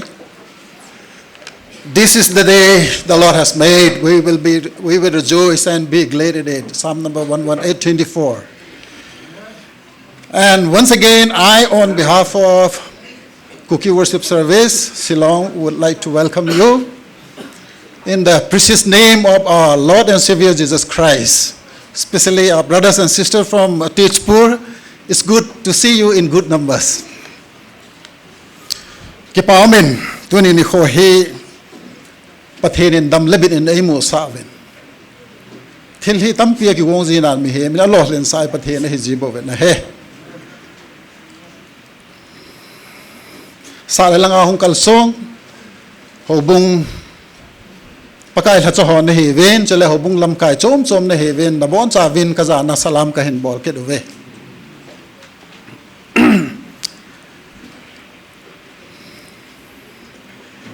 Tuni ni kho he chalaya hong ki khom zo se he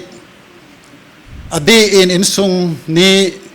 lama kon he en chale chalaya mono le mo pa he en tuni he haimel thailo ni kho khat he en ahin la tunia ka sei nom chu ama sa penin ai pi chu hile KWS Shillong hobung mi pi te zo se thal hangin tunia ki chang ten ni hi ki pa pi thu ka hin sewen chule big congratulations ka hin bol ma sa pen ve na chbai ga bolute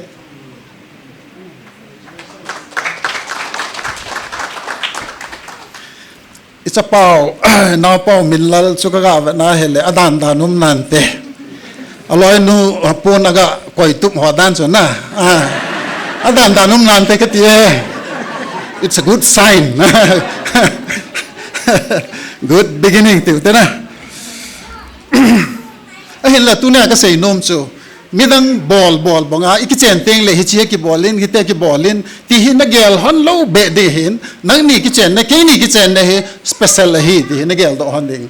kain tem honen aji chu mi pi hizat hi hichi na kichen hon het to sa hung ka hi vin hichi hi pathin anga na kitip non he na hin khol hung ke ya na kichen hona na su mil hon lo de he chi hi athupi pe na ka sei pe nom han chu ne hi zenge Gl.T lum zong le tu ni gol hang Minlal le in sung mi ten le lam phana chui ga gel le la set zong ji in Gl.T lum he le tu ni ai chila ya hi ikichen lo de dol ta he ke gel dan hen no ni pin gel lo ham chu ke han aje chu khole veng nei lo ki de lo he in na Gl.T ji a hi displace ki gama ige lam lo be be hi ki chon he na hin la hi cho jong he pathin la lam pi ai gon pe wa hi tabong mun pha inei the ho jong he kin pathin thang wa te ka ti nom he tu ni in ka ki pa on ho bung mi pi ten hi ta hi chila ya hi tabong program thu pi ta na hin go no he hi chi KWS Shillong a ding in golden jubilee kum som nga ka hin nau jong he in na ani ki sei chu kum som nga pi theng ta vin tua kona he nunga gol hang dan thenga kilhado ahelo le jinei dingam le 50,000 pe de he giti he gol hang Minlal he aching pe nin he is going to be the first beneficiary na ki pa ve aman he tabanga na jubilee ko ma ji an na ya hi chi pe do the dinga ko mo jong he ki pa ve i ham te a hobung lampanga Hillal na ipan na ding lola pan lo na ai lo la na ngai chat bang vai pan lo nam lo kapan zo lo na am au ma he le ke the mo tin ki ngai da mo te yong in sung mi te ka hin te mo wen pathenin chala na wen pathen bol han ten Christian in sung nom ta in sem holen lang pathen chu midang te ding in lo la sa hon le chun ti jong hin na ka tep nom na he Kasi bangin tu in lungsit in Mr. and Mistress tawag na Minlal le aloy nu Chongboi chihi kasi tan na wala ba azad hel hom za ma kasi dam zo te lam ka la an bu an sang pong kit dam chihi lungsit in hobong ngin hi chi akibol hi na dang i ma kibol point to ka sai bonga chu 50 years pi thing hi ta je wa chu sang som nga hi hi chi hi tu na hi hobum na ka pe do de hi in asum chun i ma cha hi point na ai zong le ki ngai lu ki lung set now hi vet sa na ki pe hi in je chun nang nen zong phat thei na in nei honin ti chu china ka sai hen ten lung set ta en hung ding do honen lang chen san pi hon chun ka hen tem ne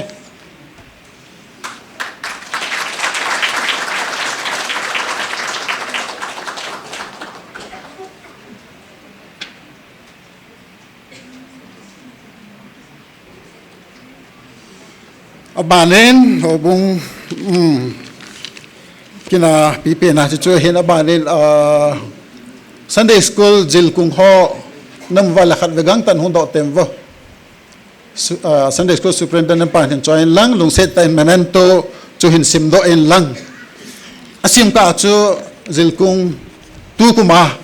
apang ho chu nam wala khat ve hung do la chun ki pamente khát về sim đôi cái tin memento hichi mang mo thilpi hi golhang Seiminlal Minlal Haokip le Dr. Dimneichong Chongboi Haokip HOU DANTHENGA KICHENNA ki pa pi na he jing na dinga hobungin saluta ki pi a hi golhang Minlal hi golhan sungin KWS worship service Shillong chapang Sunday school department adin zong kumsagi sung chapang ho ngailun na ji in anaki mangcha in zilkung Aphat secretary chule superintendent chan anapoi na hi chapang ho hin kho sim di nadia lungle tha senga panla jing golang khat chu na hi Christian in sungnom ta khat hin sim do khom hlan dingin pathenin phathein bo hlan ta hen undersigned by church secretary and chairman ikipa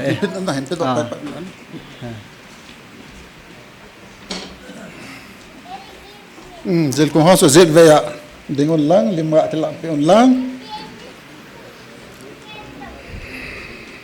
abo songwa ga seinom chu gol hang Seiminlal hi seidi kitile kasin thei ta hi in hobung sunga hian lang society a sung hizong le tunia zineva nga ki chai lo de hi in aha pan che nen ding jong hat be che nen ding jong ka hin tem ke do ve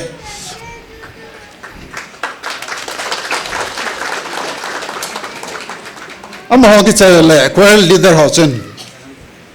thilpi neu cha nei nom ve mo jong phan hong kilo payo le tin ka hin ko ve khang lai lam kai ho chu hello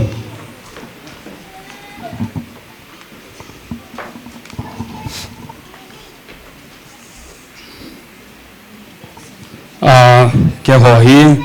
2014 KWS choir batch ho ka hi vin loi pau ma ma le hung ding do en tin ka loi pau golhang Minlal to apana pa ki ti ding hitan aman hitabang hobung ni pi te ho hen le pathin deya banga HOU DANTHENGA KICHENNA an ne kin-gon an nei ho hi ka ki pa pi vin hi zi chun ke hon jong mun chun chi wa kom gam ta vin hi jong le chilai muna om mini mi thom kom na lai vin mun chun chi apana kong ke ho khom wa hitabang thel hi kan gon pi o hin hi zi chun hi chi memento hi kan gon pi vin sim do na hin nei ka ting hamjang phatna amang zem koi lom ngai ti Seiminlal Haokip chungmang pathin hamjang bu na chun le zo kinep na mol sun silpun banga khel theilo lanu Chongboi Haokip to ichung pathin janggop te anglai koi din thimthu nangbang kilhamin thong ahung hunge hamjang pha in laigilga phan na sa hen Pungol omi bel thei ding in na sa hen lungkhat jai tha jep khomin minlum singsung hin mol sol hantan nalom gol cheng KWS Shillong choir 2014 hichi in pi do pi ding bin ka hin ti me kula voice no ho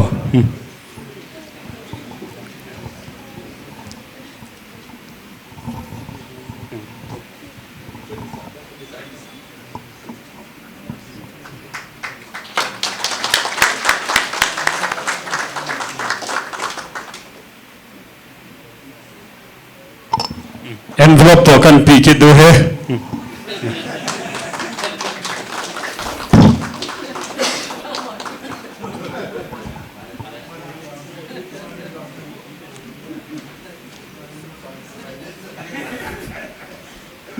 ki pa me chan chui tan te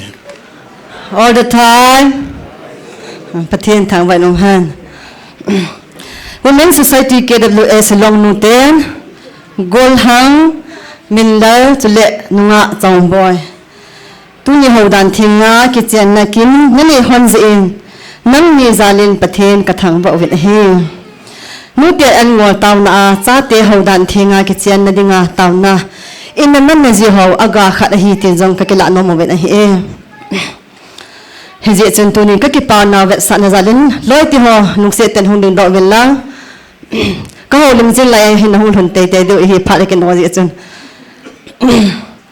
give hi ki pa na za la hi glass ho na vet hai ta ho kong le hiang ho pi de ka tiu le ama ni hi a cha tiu ni hun dam thei diu hun lip diu na kum khat ka ai su ke loi cher diu ai ja chu a ki thei lo ding pon hi kan chai pi wa ki pani nu nei da ni azang pathian hinga ataw khom hunding Christian in sung no da hin sim te tho de hun ai sim do te hun na dinga pon se he kan chai pi hi e last but not the least chalu chapa in na sa hon han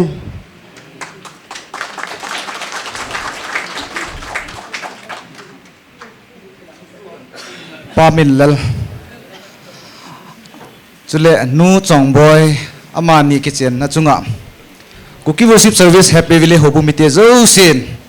sang tin ki pa nan thu ki pa pi thu ka in phong vin he nam pi levela hobung levela sang ta ito khom pi hi jin mi dang jong ka ki pa pi na ve yong la tu ni a kukin pi general secretary hi pera jine damta vintin while on duty piha on office hi pera jine ho se mo pikra athi ho hi lo pi de se ji chun tu ni normal gol lang hilova in pi level a jong pan mun tu lai ta ajine hi sang te in iki papi na thu ipong vin he happy village langa ning kum langin chun aloi ke yin ke chun ka gin mo thim ke hin tu kum lang chu mang del puni puna langa na gai dan hen ke ho langa khon no sanga ka ha man cha ju emalam jam ju sia koel lahil na jong pang inkimat pha do la ji la HOU do wa jong pang emalam jo se kaman cha hin ji chun KWS Shillong sanga happy village ho hin ka ki pe ha nei sa zo vin ka ki pa pi zo vin hi tu hin aloi le pa ho tam zo hi ka het khilo le happy village lang hi tu nin ki ho bung tum pin ka bon cha vin ka hung no mo vin hung o lan to na i kat lo di jin ong thei kham khang ko mo vin ho bu mi pi tha lengin lam kai hon in pi pu ai lo le in pi lam kai hin adolin pon san dup khat ka sil pi nom vin hi lam kai cha hung in tin ho bung chairman pa hi ha ta tam mo hin kalim be kala lo le ata hung a hi in ha ta dam mo hi jong le pon na sil pi zo le damo hi jian an chi pe pe de tai chula san pe khut hin holim na yong anei thelo a hi ja ken ngan se hin hobong lam kai cha hung do wo pon san du pharin silpi wing katen abana ngai lut thilpi khat ki ho pi hi loven KWS happy village hobung mi pi zo sin ka hin pi ne ve ton chairman pulam kai nan he chi pon hi kisil khom hane nang abana ngai lut thil pen chi in pe bo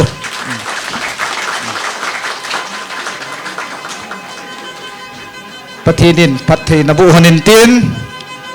na bol nom nom hin bol panan nang cha tam pi hin nei ti he na ho dinga katep naw ne he chan chui te ki ho phat abanin kanu teo to nu te society to youth fellowship hon hin ban job pe hung pe di ven ka hin te me the happy village ka ki chai ka vin kam ki tol de hi nunga go loi hong pe vinang phat ki no en je chona bana line na ki Gl.T vin kan te me hi nu te hong vinang abana khang lai ho an nong la pe de hi ki pa Amun tunin heta bonga ni ko pa imu je ven pa pathen ka hin thang vai na hi pa Minlal le nu Chongboi pathen na sem pa pathen hon le hobung le mi pi te ma HOU DANTHENGA jinai na thu pi ta nan nei hon hi ke ho KWS happy village nu te ho zo sian jong ka hin ki pa pi vin ma ba na jong pathen na ma pui jong hanin tin in sung nom ta hin sem do han dingin happy village nu te ho zo sian ka hin ki ne pi naw na hi vin je chun tu ni en ki pa na za le ngai lut na zalin ki pa thil pe ne za ka hin pe nom hanin ki pa ta ni hin san pi de vin ka hin tem hanin kan pe cha yaw la ki ho phat san chun ki chai tan te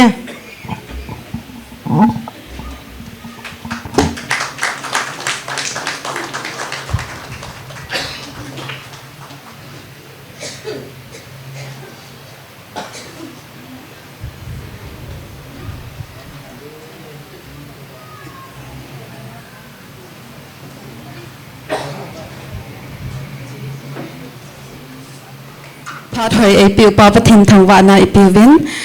chule HOU ni jang congratulate ka hin bol no mo vin tuni kin lo pi ta ni hin gon hang zalin ke ho KWS happy valley khang lai hon jang ka hin ki pa pi vin ka ki pa pi na bet sa na zalin ka khang lai chan khom pi hon jang thil ki pa thil pe hin chai hin lang chule HOU ni jang pathin in phat thai na bo jam jing hanin lang Christian in sung nom ta hin sim do dingin ki ho khang lai hon jang best wishes ka hin bol no movie ki pa thil pi chu ka hin pe zo le ke yo pha hi chan song ni tan te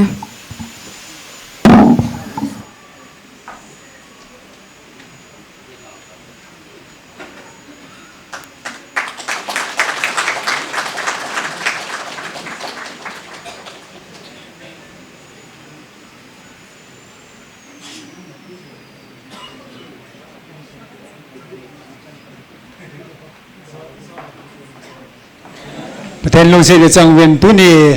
lo pi ta nau ten ni kitchen ni khui man the je win amasan pathen thang vau ten chule sei ding tam ta in ei wen hin la tu ni lo pi ni chu ma ni ding a hi yong a hin teng le hin ko na phat khat aman hon na ko na phan ni aman na hon ni ko hi ye chun pathen in thei bo han han lang kilung sin nai se wale helai ichen nau gamin apu hin ye chun pa te ho hi nu te ho lang hin i ha kai ta win ye chun ki ngai lun ni alien jon hallelujah ye chun umem hobung mi te tam ta ka hung no mo hin hin la yearly final ipam khan om ye chun office kai ho ông thầy bổ viên tiếng lẽ mà cooking pilanga representative professor Payong hung dinga ki ko ta hin la jingka chen gya chu hung dinga om hin la ama ho jong office langa kai ding an se pan wen hung thei ta po ven secretary pro hin tiếng lẽ ho bung mi te hin aboi je u chun ke om cheng cheng doctor ngam tiếng lẽ and congratulate the new couple. For those who have known Dimneichong, we can testify that she is a woman of great strength and strong faith. Dimneichong joined BCH in a time where we were actually in so much need. She was an Amun medical officer during quite some period of time, and she stood firm, serving perseverance and with grace. She worked faithfully without seeking any recognition. Her dedication and encouragement to even all of us. It's not only her dedication to the profession that stands out, but her character too. She's very God-fearing, she is sincere and very obedient. Today as she begins a new chapter, we rejoice with her And we're so proud of you, Dimnei, and we're grateful for you, and we bless you with all our heart. As the scripture says in Ecclesiastes 4:12, the cord of three strands will not be broken. May Jesus be that third strand, binding you both together in His love and anchored in faith. May your home be filled with laughter, understanding, and prayer always. May the grace of the Father, the sacrificial love of Jesus Christ, and the fellowship of the Holy Spirit be the foundation on which you bind you together. And Brother Minlal, I just met you 5 minutes ago, I think, but I came here welcoming you into the BCH family, but it looks like you are already a part of the family. We are very different people from different parts of India, and we have come all the way here from BCH out of great love and respect for Dimnei. Even our children miss you, and they send their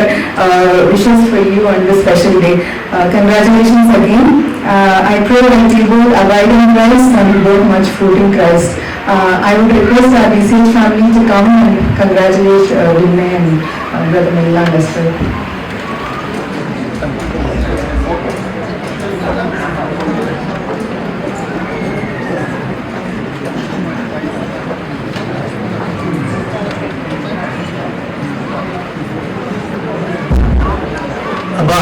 China seringin orang lumping cuma naikin kongsai China seringin bosa mendirimkan Dimnei.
gió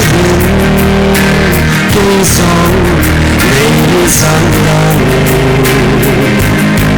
trên sông anh vượt qua sáng lên cái hiên chân hát kinh ní kinh linh kỳ hệ bên dưới cái con tao không riêng cùng mình tao không hữu thế ngày ngày ấy con không xin hẹn lúc xin ta yên ấy trên con đi hẹn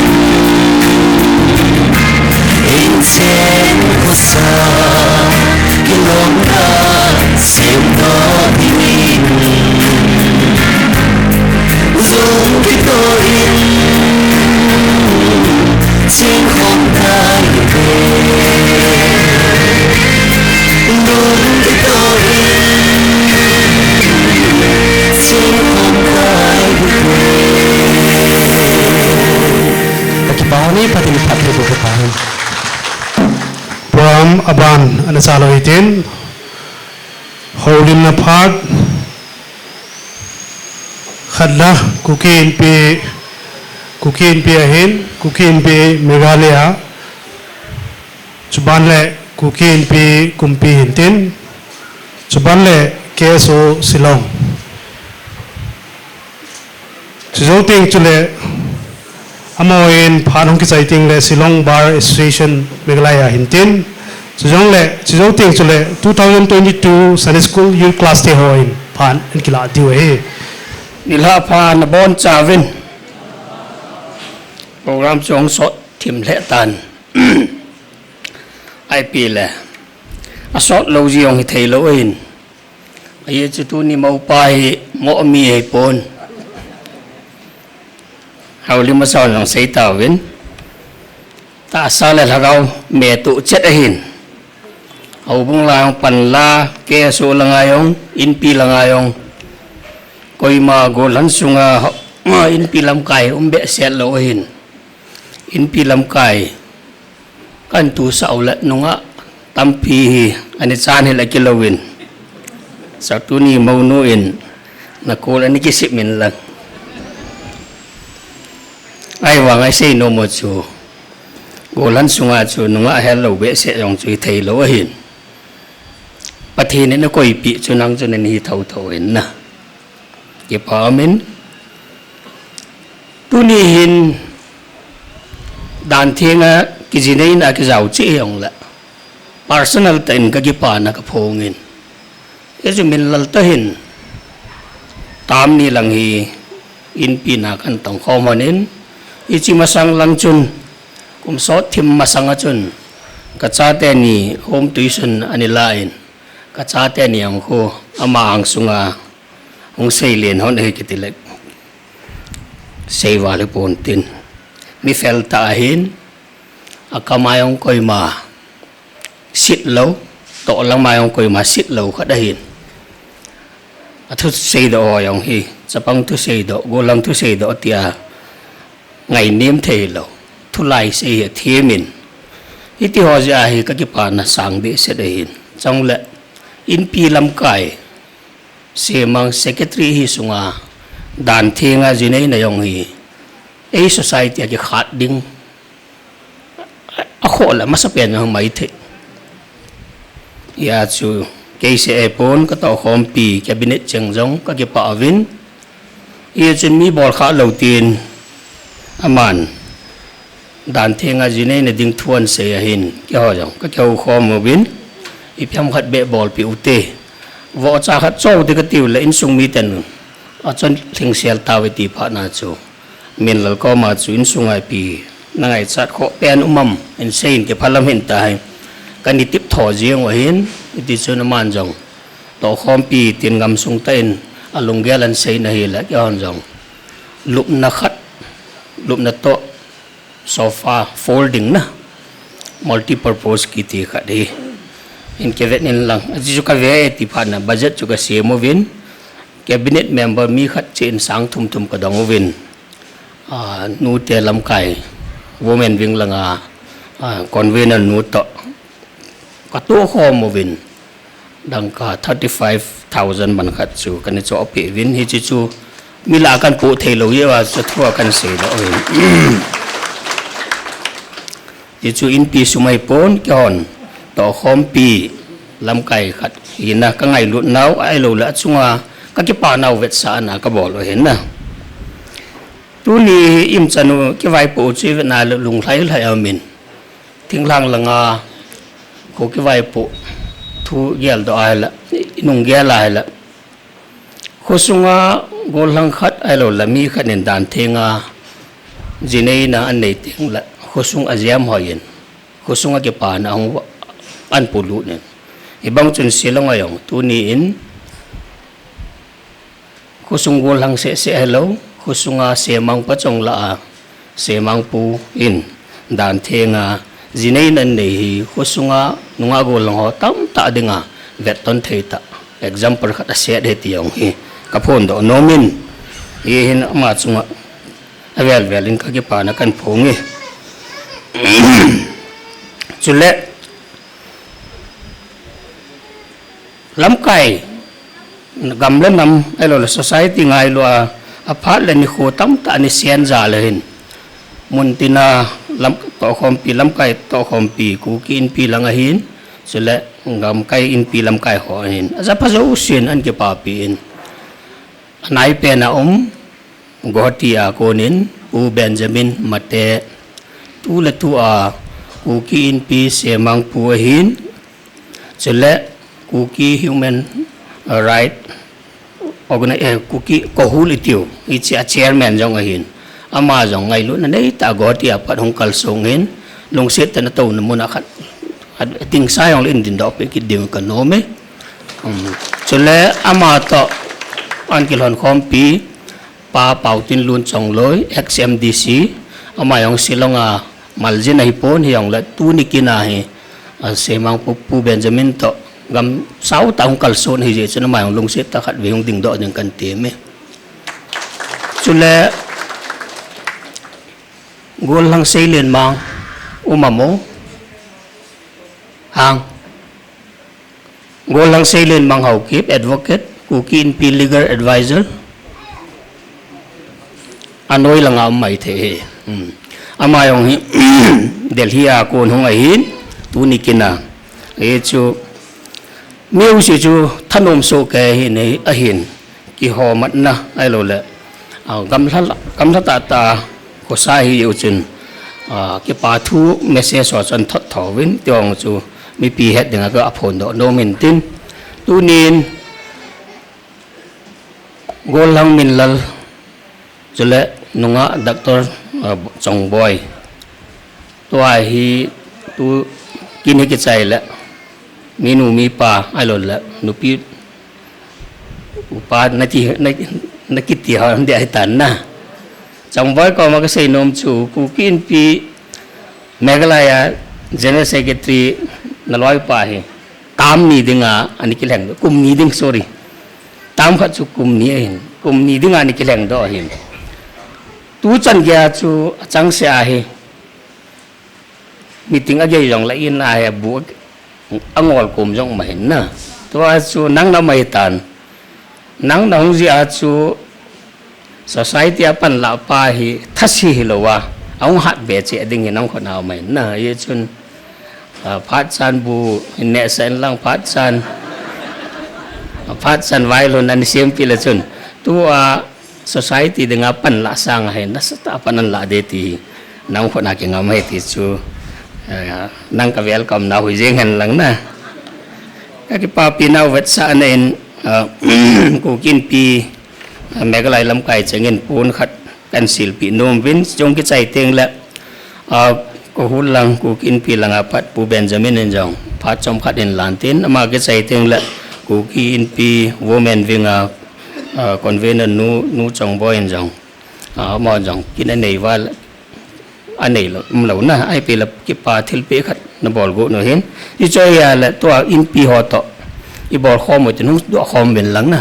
tao khom pi in pi lam kai jo si women wing ho bon cha wen hong win lang i to khom piu go lang min la le nuwa Chongboi ki pa thil pi juga piu te chiong ki chai teng le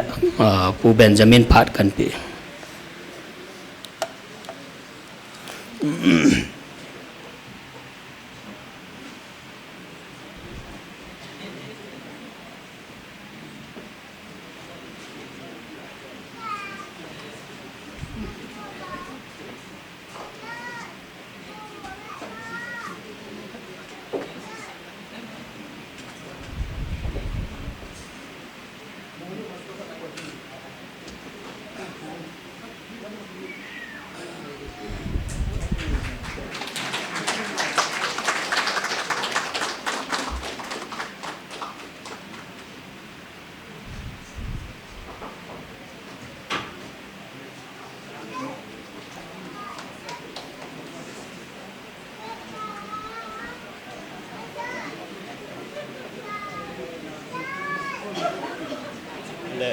tunia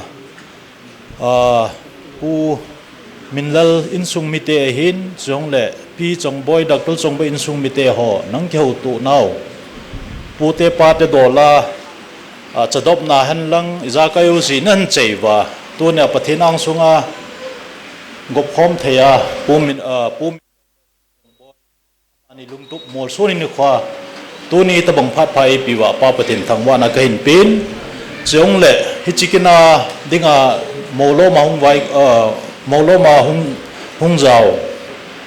kukin pilam kai o hin keso hin nute o hin jong le KWS chom choma mun chom lam kai ho jo si jong lang ki khom mi pio si ka zanau salam kan bolin he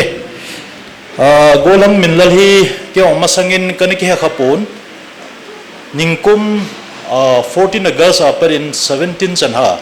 khaju in pi meeting kan nei vin lai chon kyong in pia semangin in lengvin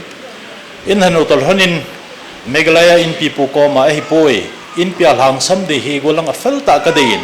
Meghalaya sunga koi nei pi do hom kati le Minlal ei ko denin ha za pet per azu Minlal zu kin hang sama dinga in pia zu kan kila lu da hin ai la kan to khom sung wa hin ama hi mi fel ta hin ai le in ama ilanga lo yung practice ke lo yung so full time ma mi court kai lo wala case boy pila full time he kerin so azu ki phalam ma man lai akhunung in Meghalaya in pipun semang ring kila lut kerin azu Minlal hi ji nei lo tam da kanung kham pio le aung chi na hele nunga phata khomel hoita jong le kinapi ta khat an puilu din hi chun Chongboi nu te chunga in pi ho thalengin ki pa thu kan se chu to amabana isei nom pi no chu to hi nangni hinkhum nangni le family life le pon nangni chunga hi Meghalaya in pi hin so le ku kin pi o sio nangni chung king am di ji chun naute ni ko ma ka sei no mon chu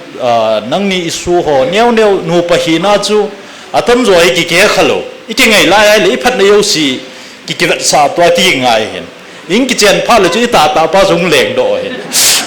cho thil zo si society sungan lang nu pa gi kai na adjustment ngai hin he cho ta bangum ti nga le nang ni family go hilowa helaya Meghalaya hobung o hin in pio hin jong le ku kinam pumpi kingam nan hi ne ti na ge hona na ha cho na lungon na khai hi hona ha chu in chen lo chen kin pium ta le monum ta nan simun ding ti pa chu in pi ho ko na in pio se thalanga kin nang ni kan vaila no men tin jong le idam wale pathinin mabana jong chala naw tampi nan nei sa honin tin ha chu chate naw te chola nangni jala ko na insung pha chong le ku ki society adinga kin pium thei ta kil sa pium thei insung nan sim do na dingin pathin nan bo ta pathin bo ta nan ti chu kan sei do no min a chei na in pu Professor Well hung don tin ku ki ama hi ku ki in pi pachong a hin a chu kapachong pu to keinin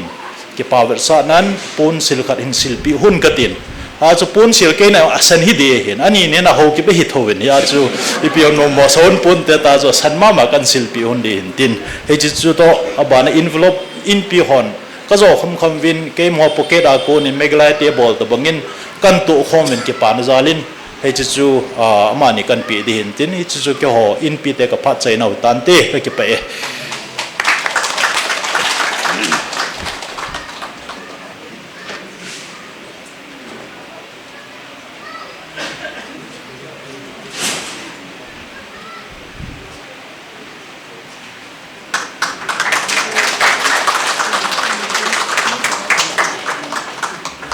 Abanin KWS Shillong.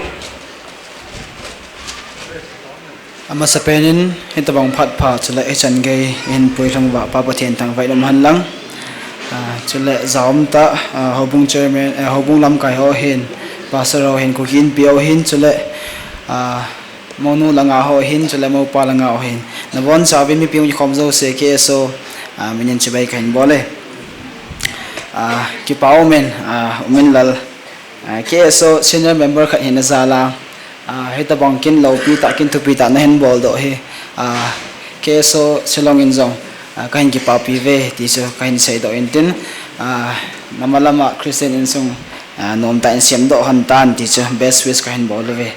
je to in joint secretary no in pon sil join tin mong mo thil pe memento kasep go no hin among mo thil pe hi ja chu tu ni lim hi azau te te dinga chu kan ol sim do eta chule KS executive om kham hom ven lang lim ga ki laute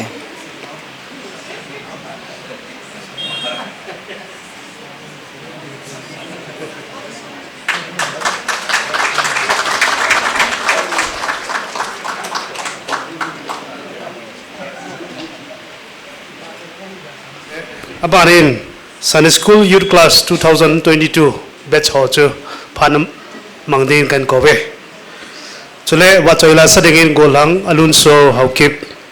kot sa omdegin jong team na kan ne ke ho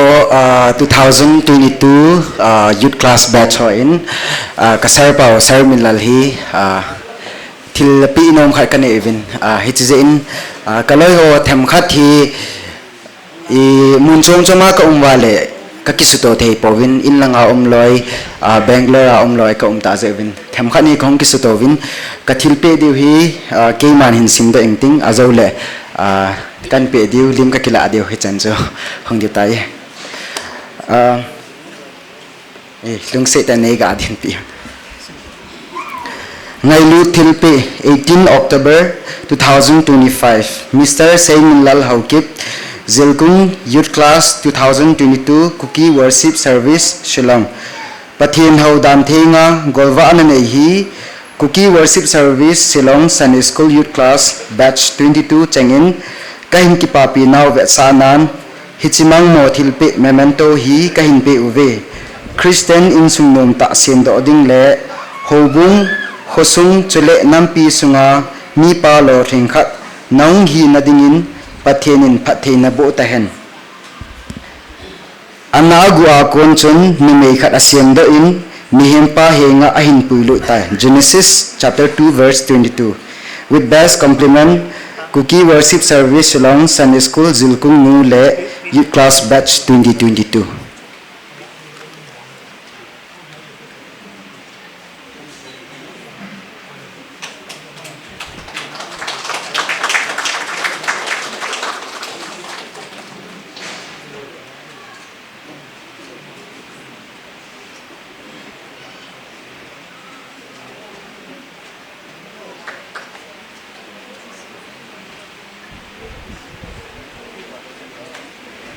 Golang alunso ahungdo masangin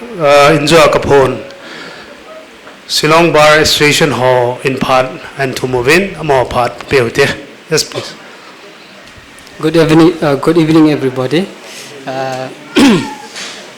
First of all, I would like to thank God for this wonderful day, wonderful evening that I'm so very happy that Brother Minlal as a friend we have been waiting for so long that we have been asking him when will you get married, and then he's always angry at us, but now we have seen that this is a good day and a blessed day for both of them, Sister Chongboi and Brother Minlal. I have only one speech, only a small speech I'm giving today, that here as a fellow and advocate, and more importantly as a friend. It's an absolute honor to stand here today to celebrate Mr. Minlal and Sister Chongboi. Yes, as an advocate, because we have been always in court. In court, we used to argue cases and presenting evidence, but today the only evidence we need is right before our eyes. Two people deeply in love, ready to begin a lifetime of partnership. Thank you so much. A big congratulations.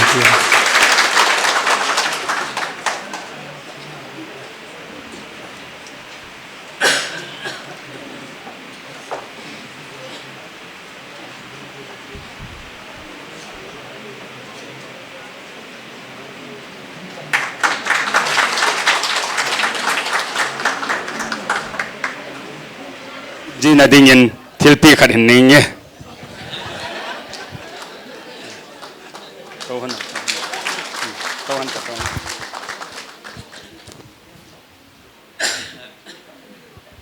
To akan sa ding hi.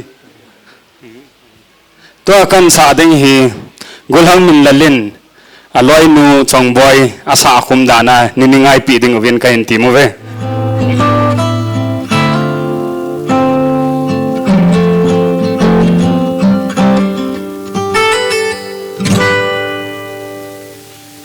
Pathin vang bu zalin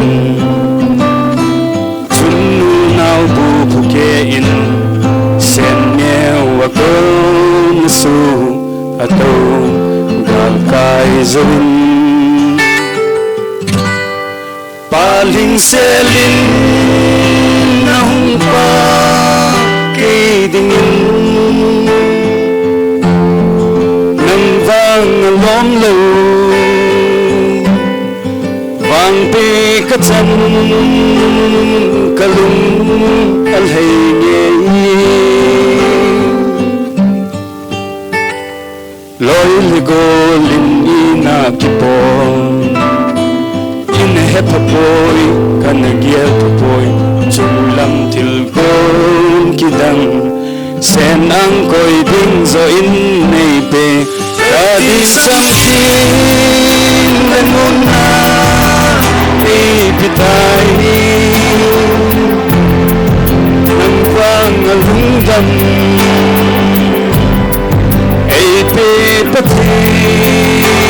lo pi na chang zin kalung se jing di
Giang góp in thân tan đầm sung kitoin alhum Anikho don khom sing hay ding Christian in sung sem do so ding Ivan na lei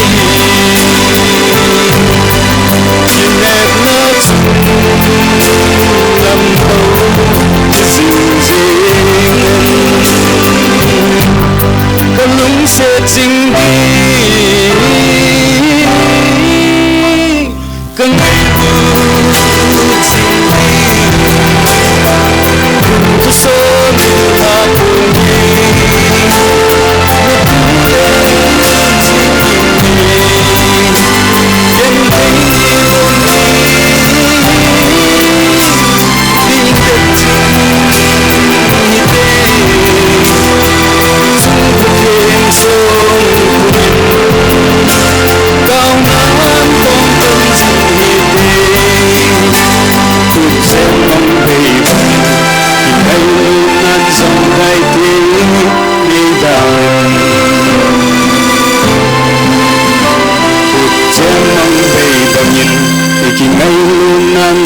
lai pi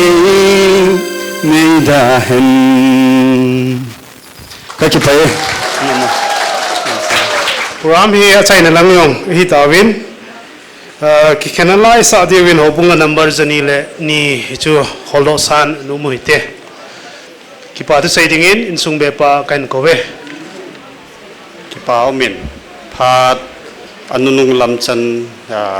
yong thong thei tawin tu phat chanai puyo wa pa pathen thangwa na kain pin ki pa thu sei na hin alang pin ki pa thu sei na chu ading do zo si insung mi ten zong ain sei so tabong thimoi tai hi zong le insunga be hi na zalin ke pa thu sei lowa poimo ka sa tham khat hin sei ka ting chu chei le amasan KWS hobung executive ho chunga ka ke pa na ka hin phongin chuta le KWS hobung mi pi ho hin executive ho chung hi in mo pui na ding chuta le mo lop na ding kin hung ki go na ke pa na tu phat san gya hin din piu khang lai ho khang lai la pol hin sa piu chuta le mo pui na dekan board ho committee ho hin nu te ho hin pan hin la pi wa tha la jung tam ta senga tunia kin te ho su han denga pan hin lo zo se chunga hobung mi pi te ho zo se chunga ke pa thu kain sein chuta le tunia minister ai pan piu pas Reverend Dr. Hemkhomang sunga zong ke pa thu kain sein kilomta pate wa in ton ha piwa minister pu chung hi in chuta le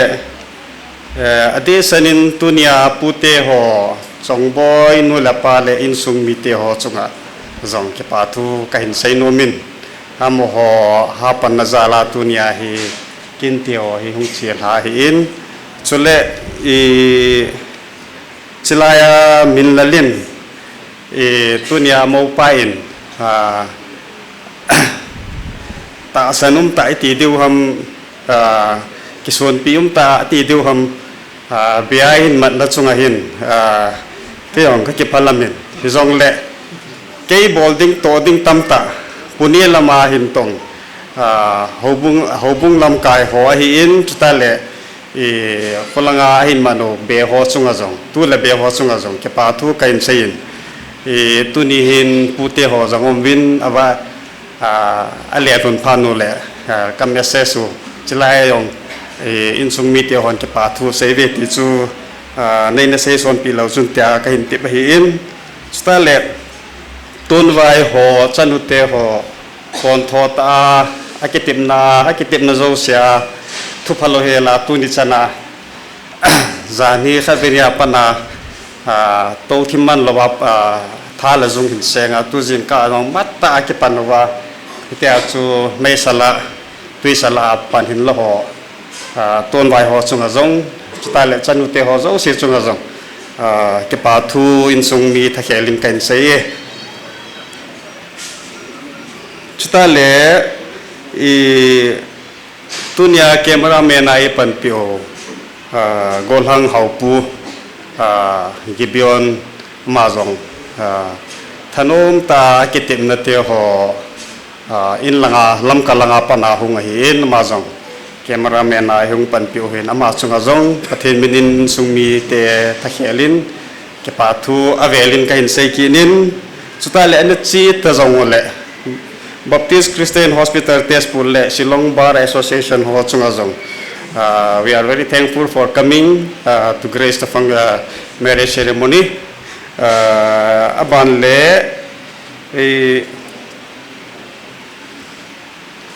tuni hin kinte ho hi izaram khan hi chalaya principal Risa Higher Secondary School pain a campus ai phalpi win stale pa hopu mate aniki chilaya environment office parking dingin aniki thumin am ho chunga zong ke pa thu ka hin sei ki ne pathenin ato nawa pathenin phatai bo jing ta hanlang stale tunia ke pa thu kan se ho hi atam zo hi repetition hi zong le aphat khom khan ai ja chu kan se kin hin tin i khang lai la po le sa pi ho sunga zong avelin ke pa thu kan se in chuta le solo ngai ta tai sa pi u i nga cho choi chong loi hi in chuta le lun pi gen le ngai kim hi in chuta le alu na hi in no zo si chunga zong program jam hoya na hung pan je wen avelin ke pa thu kan se in ke phat hi chan chu in tin ai the ai le azawa chanute na hin tek na bangin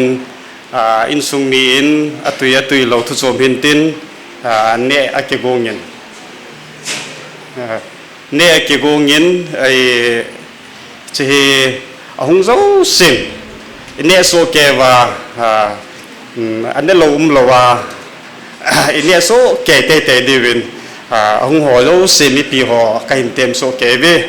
stale achai na pending in tunia kontaga ipan piu chutale programa hung min chong hozo se chunga jong avelin ke patu kain se program ke lom tale hoi ta in tol ha piwa program te ho achai na chan lung the ayum zalovin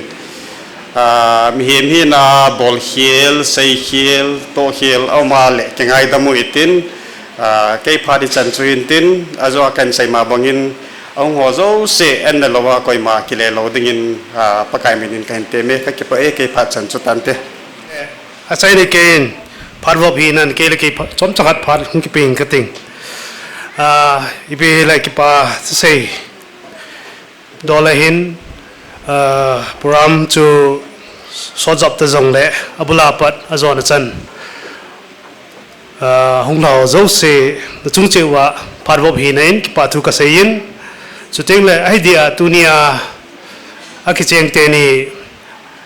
tu apat pa Minlal so ting le nu Chongboi maban hin khwa pathenin namapui honin tin pathenin in chen sim na lama jong chule chale nawin jong pathe na bo jing hon ta hen ti chu a chai na ke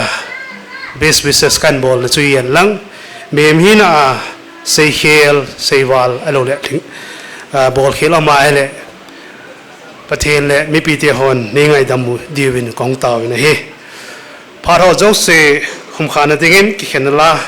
hobung la zani le ni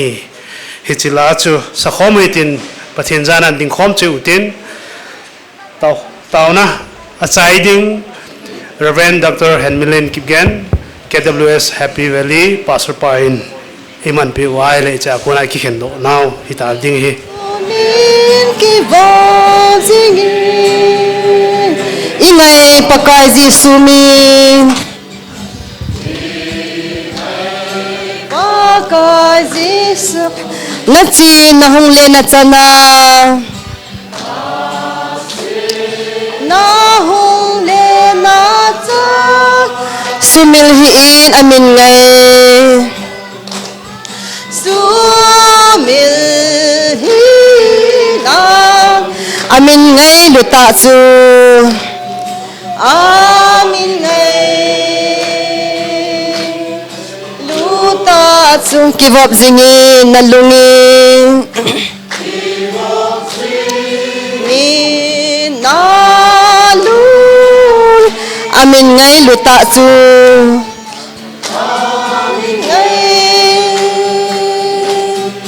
lutatsu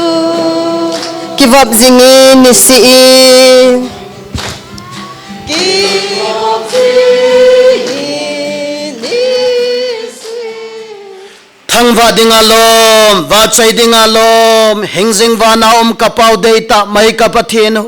pakai tuni ni kho ka program lo pi ta boilawa nei zo sa zevin thang va na le va chai na sang pen kan pe vin he pakai pathin tuni program ding he phat so na pana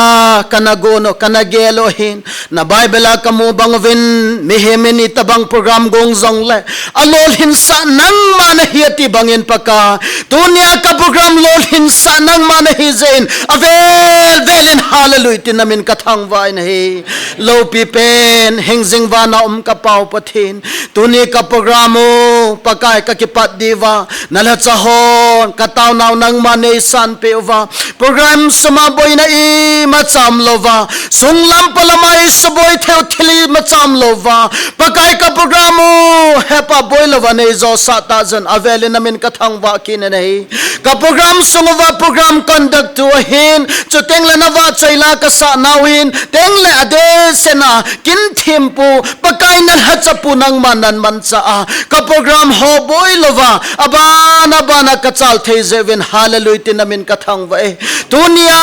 pakai o nang ma pathian ho dan thenga pakai na sote ni na chate ni hungki vop na azang gop dinga pakai pathian Kinthempu naman na hachapu zong nang man naman chain boy na i macham lova Kinthenga to thai chai thei zein ama zale nang ma kan thang wa ve pakai chuteng le program ho zo se boy lova nei chai sau to kilhonin pakai tuni hikipani kho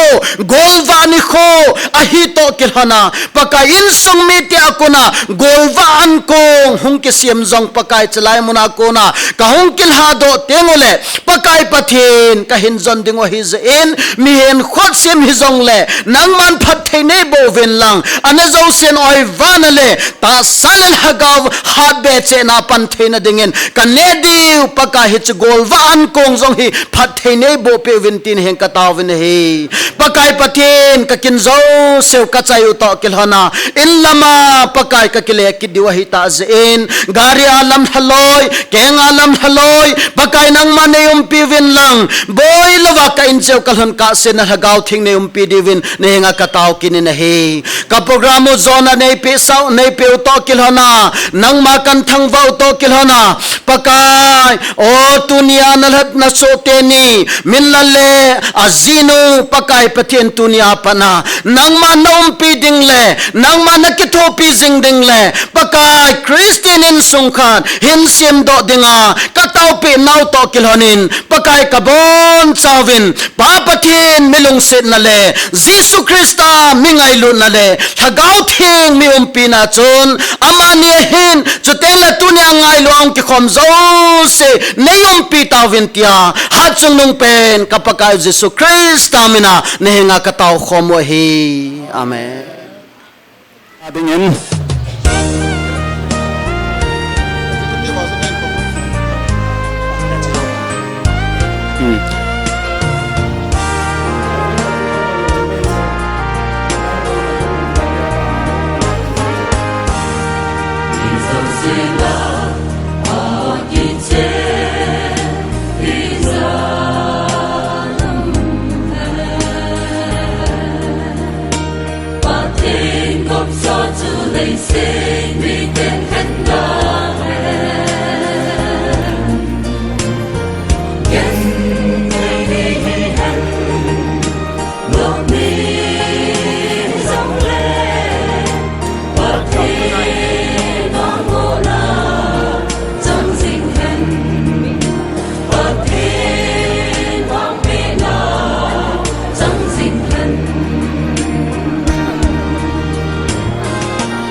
ประเท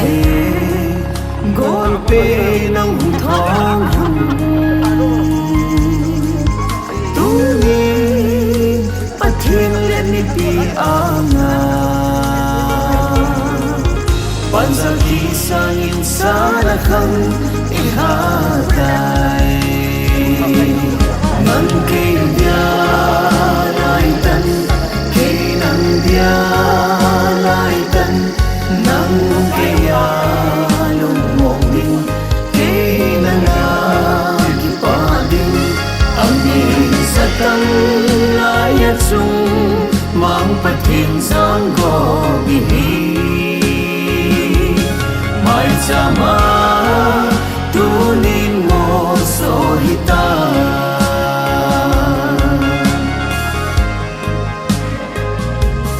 ปาเทนินอิเดนนาอตุนโดอินสุงเซปีดีนังกะเลงเงกินซุงที่ฉันนอนนุ่งสุยยากิทุปีสิ่งดีนังมากะหินสุนตานังเกียร์ไล่ตันเกนังเดียไล่ตันนังเกียร์ลุงมองดินเกนังอากิปาดิน ถ้าคงเปลี่ยนที่กระติกสองไปดูฟาเจตัดละยิ่งเป็นไว้โบราณเกี่ยงสีและดูเรื่องเตะเหี่ยวโบเหี่ยวต้องที่คิดถูกกับจัดดิ่งเหี่ยวสุขเสียร้อยสุขปาร้อยสุขบางร้อยเราอุ้มไปเหี่ยวติดตัวนี้ไปถ่ายส่วนนี้จะของเราใจเราทุกทรงเป็นอะไรเป็นอะไรใจเราเป็นอะไรกันนะจะบอกเฮียบอกถึงแล้วเราไม่รู้แล้วส่วนนี้เดี๋ยวนี้ไหนต้องใครตัวมิเขามิกินทุกปีตะเจียวเทียนซาลินเซเลนโรหินเป็นใช้เถียงนี่แหละอินสุมีเตไอปันคนเราซาลายเซียนกระจุ้งเจ้าอาเวลินปะไกมินจะปาทุกข์เสียปันนักให้เจ้าไว้ของบิดที่บอลเคยรู้สึกบอลรู้บิดไอ้เนี่ยทุกคนกินอีหุ่นหล่อที่นู่นมีดาวซงลุงไทยยินเต้นสองพ่ออย่างลุงไทยยินเต้นตาเนี่ยกินแล้วต้องการกินสมบูรณ์เราลุงลุงไทยสุขใจอยู่ตัดสนิทแต่ตุนีกินใส่นะ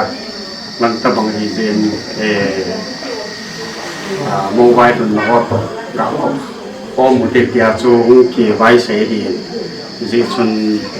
ปีเหล่อาบานนี่จัดมาสมุนเป็นนะโมบายตุนนะอีบอลว่าอีเซนโมบายตุนชูอันนั้นใช้ปัจจุบันอินสุงะนิวฮีนะจารินนุกิมต่อ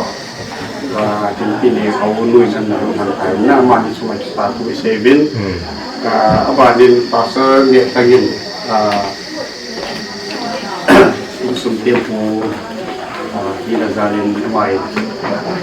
อดินบันเทิงถึงอาบานเซลว่าก็เอาไม้ลงเนี่ยจะเอายิงมุ่งถึงนะที่ใส่ในมัสเปียนก็ใส่ดินลงเนี่ยนี่มีงาสวดกันเดียวก็ตัดเส้นจังหวะเราจะนอนกินเอาเองคุณละก็คนไปพอใจเฟ่กิจใจมาส่งวันยินดามาคุ้มเฟ่เราดีจ้าชัวจะไปสู้แกเป็นตับมึงได้ดิ้นกินสู้ที่ต่อไปสิโตมินลัลป้าโตโอ้ป้าบอกที่ด่าหาเป็นอะไรแล้วด่าหาเนี่ยไอ้กี่ด่าแต่ดิ้นขัดชาเขาไม่ได้เลยจ้าชัวที่บอกเป็นส่วนโกงที่ว่าคนไปสนุกเกี่ยวกับเบ็ดสุราสุขภาพผู้ใส่เราที่ใส่เราไว้ผู้ที่ท่าจะเก็บบอลบอกเก็บเราไว้เลยยิ่งใครไปกินแล้วก็เก็บบอลตัวตาเราจึงมียาชนที่มีท่ามาหมอชนต่อใจเพียงที่ดีสองเลยจะลำกินถึงยาสุกินตากันโคคมทีนาเขาเกี่ยวไว้ถักไว้จะพาผู้หอกันเซลว่าให้ตีหลงพ้นขั้นกันเด็กถือว่ามินลัลไป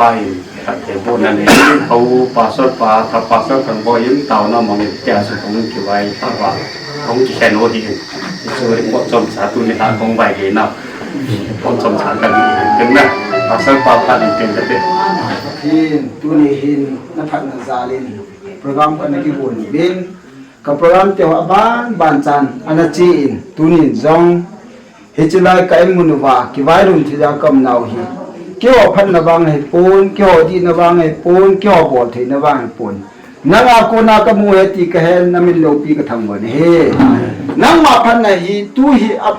achai na hi lawa nang ma phan na hi tu hi apan na zo hi sa the dingen nang ma ko ma ka taw pi kin he amani ding eliza mai chang gim nam tu ban na sa pi bangin amani ding gim nam tu bang san pi dingen pakai su kristan na ne ka taw hi amen what sa bazang hi to ke se lo wa ko hi he ding a chu jing ku putia ko na he sa tu je su tu ni na anh kisi na mong dong ai nộp tiền riêng đi phá cùng lệ có thôn tiền bằng tiền là mình sẽ sống cảnh thật số tiền na em cái này mà mình thì ăn sơ phòng thấy đâu xíu phòng chỉ cái điều đó có phải tìm kiếm được biết về Chongboi to mình làm có Chongboi xuống là rồi ta thui xe mình na mà mình ra là cái chân thì là cái tay chạy làm đến thì mình phải là bộ là đến phải có nó làm là hơn ra là nào mình chạy ra để xử lý vấn đề thì mình phải làm cái gì để cho khi mà là bộ là cái sự kiện gì đếnเป็นมุกมาเลยที่ดินจากระบบมอนี่ที่ผู้บางตำนานกันเลยนั่นนั่นที่กันเราอยู่ส่วนเสื้อโคตรเสียบอลยืนจะที่บอกตัวเลยที่สุดที่ฝ่ายในช่องลำใจเสียงเกี่ยวเป็นเป็นผู้ต่อมีกินสมรภูมิต่อตัวสั่งนี่มาอยู่หลายๆเดียวนำตาท่ากระสินากันก็จะบอกอะไรนะจะนะครับป้าต้องนำเที่ยวซานะครับป้าเที่ยวต้องทำเที่ยวซาไอเดียนตุบุปามองลงซาอะไรก็เก็บได้เลยทุกช่วงนั้นมีกินปอไหลเนื้อแกงป้องแกงกันมองดูสมที่ใช้ลูกศิษย์ซาดาผลนะเฮ้ยทุกเดือนใส่เสียงจุดบอลดีสุดดีนะทุกฝ่ายดีไปเองแหละผมเอารุ่นโตถึงวัยสิบวันสุดเอาทุกสั่งเป็นเงินใช้เดี๋ยวคนวัยหลังพอสุดก็ปุ่มบวยปีเราเห็นนะมองรุ่นโตถึงไปแก้บวยปีเท่านี้ทุกเดือนห้าบอกเสียจูชนิดที่มีเราอมไหลตาว่าจนปากลูกเกษตรแก่จุดแล้วแต่ว่าตั้งเสียนะโตติ้งผู้ที่ได้กิสุตัวติ้งไปหน่วยของติ้งคนที่พอติ้งเกี่ยวจูอามานี่หินใบโลในซาลินมองรุ่นโตอุดิบอยชิมาจังปาทูสามเป็นเสียนเกี่ยพาพังปีขัดินที่จันจุหินเป็นนั่งหยิบพันนั่นก็ได้ผู้จุงฮีกังไว้ผู้นั้นเห็นพร้อมห้องตาผู้ไว้อาจีจูยุ่งข้าในจงฮีอันนี้ยังอีกทียังไม่จะว่ามูกะหลงมามูกะเนี่ยก็อีดึงอีก็เสียอีก็บอกเรื่องอีก็ทิ้งไอ้ตัวก็ที่ปานตมแล้วก็เด็ดหนูเกยไอ้บางเป็นปฏิญญาลินปฏิญญนุภาปภาจุดอินสุงาดิงาสูนุมจุดจากับพลังกับโบรากับนักมากับโบราฮิจันฮิกิโตลูเบรินปีปฏิญเลตุเนียฮิจิเฮชิอินสุมีกิโลยของมาจูชินฮิจันเบียนิดตัวว่าปฏิญนินอิมาวอปุยาดัมเชนายุทีปาวิกัดไงตัวก็คิดปะเลเชตุเนียอินสุปาเปียวจูชินนูเปียวจูชิจารินปฏิญทางวันก็เพียนอดีเชนาอุปาวอุนุที่ตะบังอาเกี่ยท่าเดียงอาดิ้งเสียดิ้งเลยเกี่ยเสียสางอาพัดโจให้โจบอลดิ้งเลยเสียดิ้งตรงดิ้งทำดิ้งยันเสียตาสนุนตาจะได้อีมาจูเสียบอลฮิลดิ้งอาก็ยินจัดลูเบปาฮิตลายอันนุปานุมานะ kadinga thilpha ija rama bolana in sunga anaute ho kingen si thina le apau ke yong kalung mun thina pa he ka ki pa le sen moi le dim pu chunga ka ki pa na ma se pen kan pu min hei in sung thro na tu le ula nau ka ti bangen thatam ta nei tam ta awa na pam lo ben ke ya kun ding hine ni hule che happy birthday na ti wam happy birthday na ti wam mon chan bahara ding jong i kalung dong kalung khamai ke jang le ma cha god lang hian lang ho nani na bu i do da i su mi te ho sin ta ba ha kul kha na bol ba ta ba nga pen na la o ba awong nai bihi da ni kwa yu ka ngai to le na ha chau si chung a hin ki pa thu i ti cha ni ong na si chi pu nge ai tunin tam ta si pu ka te au pa ben au nu vin a se na bo han zo si ke bo la hi kin ni la pi ben tin sung mi te ho zo si ko ma ka ki pe ha e tu le nei thil ki pe i ma ho zo hi in sung ni i ji bin sei ji mu te na adu khat le nin dong ki na ki kim khoi de lim put tu le be nu be pa tu le tu cha bul pa le tu cha nu hi chang na ki hu tu ba hi ti nu na ti ba na hu chu bol the na bol wa na hu chu ke bo na ji ni ma cha na chung ba su nong ka su na pun na bol bol chu ke bo la hin na si chu ke si tin ni la pi wen lang kapi ra du ai aphare ho hai tiam ha ke na na vai hom pi a chu chi ra le ban ti tu nya sam ta ka si lo no men tin ka ki pa be se pa ti den imun chi wa ka thi bu chi wa ki le nu te wa se yong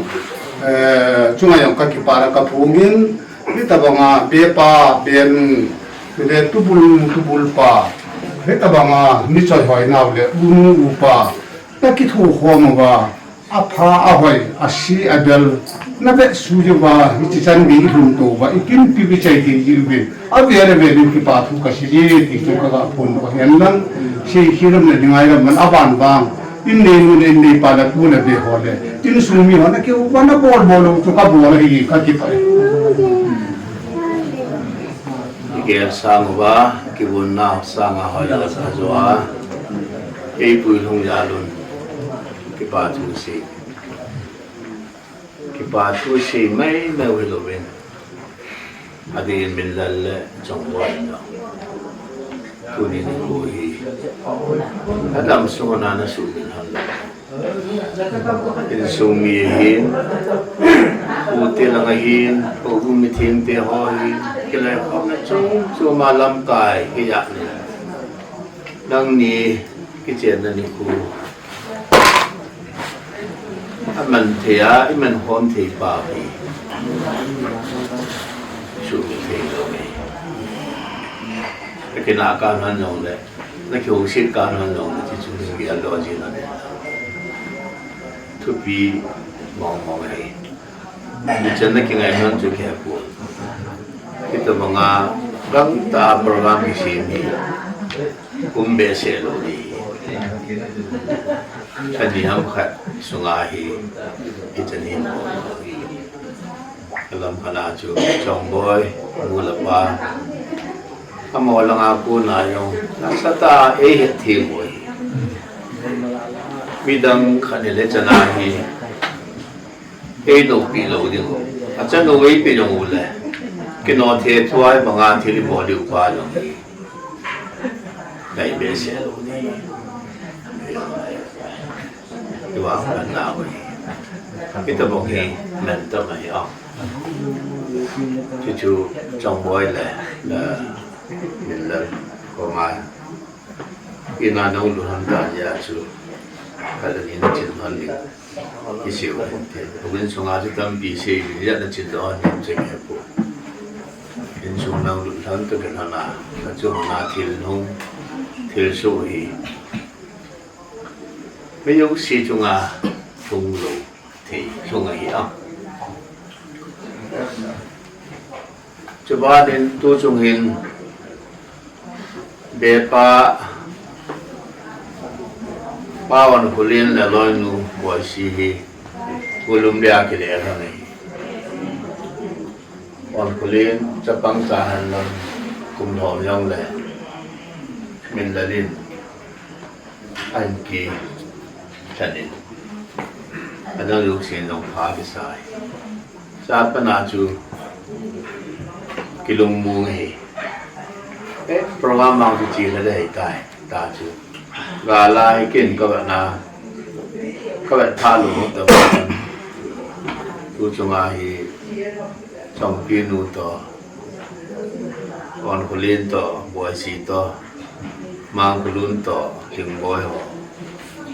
vai lo na di bo lu ama kyo ke sa lu to nó xả sân bò nó bò kilo nó bò nó 4 kilo mà này có đến 4 tạm chứ mà nó bò kilo nó bò thì chỉ bò tao lên thì xí nó về tu ni mà họ chưa phải dùng nè nên chúng mi thật là mà thu sao ta vẫn xí bằng cái nó bò cao còn để chế gì này alloy thôi kalau sila yung patel din sunga ko na hiya sa boy siyang custom ng lang adang hiyo adang sana kahit di makataasan na yun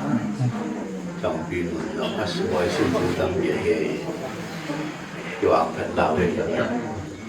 kung sunga hi credit paying bitin kon kalin to aloy nung mga kulun to aloy ay ko di chun mga kulun daw sa tain apang jeng itu sebenarnya di chun dan tayo si mapatayo siya hinway ko Chongboi di ko hai thì lu apang ay bullshit lo mà nó sụp về ngay đi, chúng ta mong chân thì cái nó chi khẩu,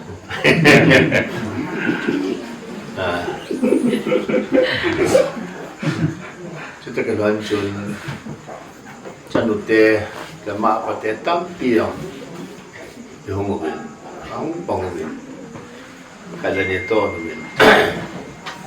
nó còn cái cổ độ gì kia đi vào là tôi cần học cái program học thì cô bên đó nó cần là lưu hè ya to lo yo ba ta bia chu chân một tê a hi lam hết lo hong tan pi ke do ka ta pa thiên gia linh cái tâm thủ thì là sang a za na thì a hi quý ham tiếng cái ke tu lo lo thì cho đi chun cùng xóm sang cái đó iti tam chu hai ya boi ni hasan ni gan thi ni man ni yong le ki ba ni chu chu mai chanu te pa pa te thi lu sai ma ngu khat viên ku si piu ti cao na man piu ti tai di ho la khat ni chu mai sa mi si pi na abang bang chun lam chung chung na si ma ai chanu te ki pa dan le atanu dan tu ni gen kasum chanu te tam pi chun ki chaga chu ki wan su ma long chu ko ti te su ma long chu pai sa nei si su pi di yong si ku chi boi me se ta bin ko mi kun thong yo lang le ko ti pha pha pi din chanu te ma pa te hi pa kwa le khat bi yong an ku si pi te ko ai bu na thì chỉ phụ nữ giang cho cái chủ môn này cái khẩn hồ bên của chọn nào đi hồ thì hồ lại học phần bệ sẽ bên kia nó mua sang ngày hòa thuốc phí hồ là nhưng mà chắc không phải là thuốc phí sao mà thì hồ cái sân nó bỏ làm thì chẳng cần gì để chúng chân té dấu gì mà có thể dấu gì Zaman kita waktu yang kala sa nuwa kong si batai lumon mo tanong ko may kita mo mapa di ho ni lalu pati ta qua tận biểu xây phố cái tiếng phát thi số số kẻ mà ban mình lại ngày sát đủ nuôi không dừng thì đi nghe phát thi làm lấy bì tu là phát cái gì về luôn cho hiện này tu cho mà mình lên program ông cái nào hi July mà hi in sung mi làm cái phải phát tốt anh cái đầu khó tu chung cái hi in sung mi họ cũng là cái biết đó hi nó họ những cái làm cái là chỉ vật gì à chứ đúng cái bạn đó hi in sung mi làm cái là làm để nó hi xây neo hi làm lên hi adam cuối mà ba thong thì mang hi để bên họ mà họ quá hiện lo gì ai cũng cái chân pháo ấy thì đồng người chân to vai họ người vai cái túc xe lên ăn bò rồi nếu chỉ còn đi cái chiếc xe lên nào thì cho là cái ngày lúc nào chỉ khát năm khát số cái khát gì nào cái vật sợ vậy và thiên nó cái phải đi đi xe nên đàn thiên thì đây là cái tâm bề gì rồi và thiên pi thì cái hai năm này pi thì cái tâm mà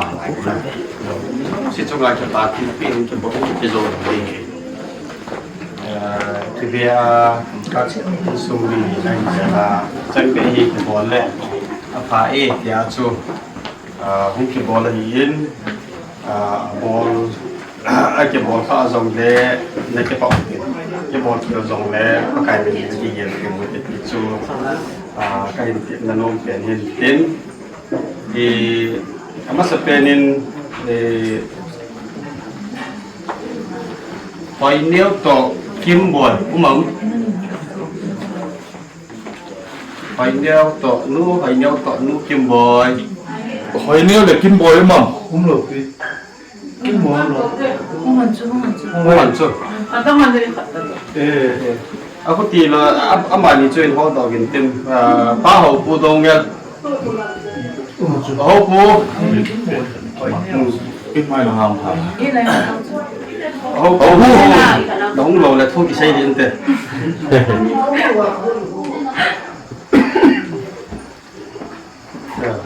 ho pu mà rồi đấy đi xuống để làm được mà hiện hộp đồ người hiện mà hiện chụp phăng ta tu cái là nhà lòng office cái hiện đại là liêu mông phu để tiếng gari đi tập lại cái cái mà hôm nay rồi mông kia phu để tiếng ai phát tiêu hiện và thu sinh linh xuống như thế akan là cái sự xử lý thì nu kim bồi to nu phải nêu amani hiện này là amani hiện chân tê hiện na chân tê hiện amani hiện sumi tê ông bông xe lo và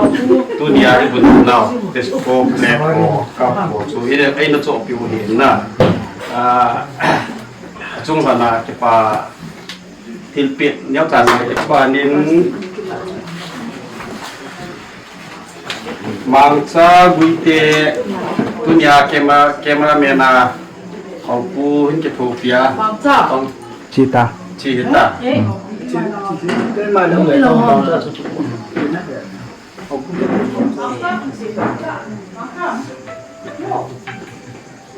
nana pi mata ke pana ta panen la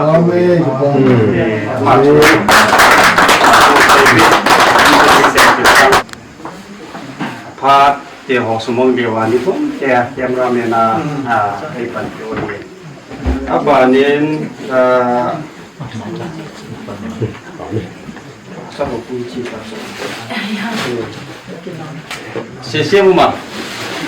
cái gì một quý na cái phần ta cắt tiệm dùng ruồi tiệm là nó dùng chung cho là Haokip cái mà cái tiệm hình là cái là đồ đồ điêu thảo nó này cái xuân tiêu cũng thay ra cái gì là mò rằng cái thằng tên không mò rằng họ kiếm nôm mình nôm nhiều cái này là thu sáng tên là chúng chịu ạ in số mình để mình phổ biến sẽ dùng mình sẽ nào mình in là biểu hiện tính là một số cái tay của một ta tiểu mình tôi đồ hồ chúng ta và tôi đã xây viên và nên pha đi kia Chongboi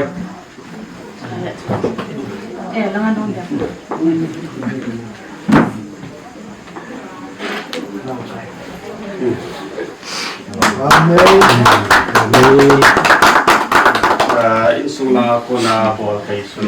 chan chu hin tin ito kan lao cái hin cái bo chu hin tin cái pha chan chu hin tin insumi Minlal insumi te la kuna pha man nom ji pha chom chai ti ki ning ting na ban pa so sei min ho hi mai cham kat ka dal ding he ti na chi tai na i chun pha kum kha kau na hi có rằng thành viên phát cùng cả tàu nữa nè phát chạy tàu nữa nè có rằng thành viên mình bị biến chú hàng là phát đi chạy nào rồi không hiện tin thì tu như là chân tê rồi cái gì mình rồi chúng nè tấm tay không bị biến một xong rồi cho bà thu là xây ngôn kỹ nên phát chạy là chân là ai rủi về mình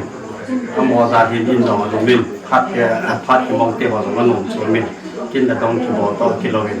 mò dấu sẽ ra lên kinh là đông thì bỏ phát cái mong tiêu vào nổ xuống mình này này Viên chân một kia chân một kia thì hồ bên này cái bỏ tập bồi nè cái chạy sang rồi ta bất kỳ cái gì chân một kia chân một tí nu hè bên đó ha tham mà đầu cái bên này cái bên trong đầu đây cái hiện na to mà đầu cái bên này cái bên trong đầu đây cái sung các bộ thầy xuân rồi phát hiện nên phát hiện là bộ hành lắm nó tổ nó tham nào vậy về mình ông đấy kin ama chunga bowling si in bowling tarang siwa man ti bol no abon chat ken bol pungi aji chu ama lama ki pi ring chu hi thei loi in piniang ki pau min tu chung ma hin mi jo sin ni ngai lu min ni jong si na min ni ko tu vin ka ti jing bangin hi chan gi ding sang ta ni thut tu chung ki hi lo bin Ichiwa au nu lau pau ana oma kasia ilanga au pau au nu sanga kadung lit zo thina pa hi kakipai ini chun thil phapor an in sung thadhanga mogla alunna jila alunna nei thi chan gi ding right jong kapi to kirona manin abol hana imajo si sa pi jin in nenu lin ni pa chu ma hin avelin ka ki pa na kain phungin ama ki piding yong le na phat sa han chu I phiam ni tu dinu ama ni hi ka sing sa chu mian sing ting dang su na tu ama ni hi ke ka ma kanin kan mo nu hin mo rin arang si bang hi pi de o ma hi le ama ni ho ma na nu ka ti chu hin ting tu in cái pan này đến là thiếu pha bỏ ra ý mà sao sao giống nào thế nhưng cái này của việc các cái bảo vệ thì việc sa nên quân sự phát triển sự nên là quan trọng tham gia một cái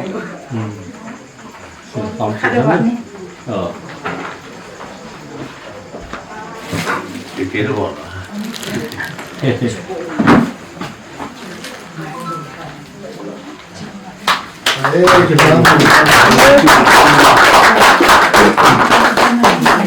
Chiêm ra được. Bò xí là bò xí.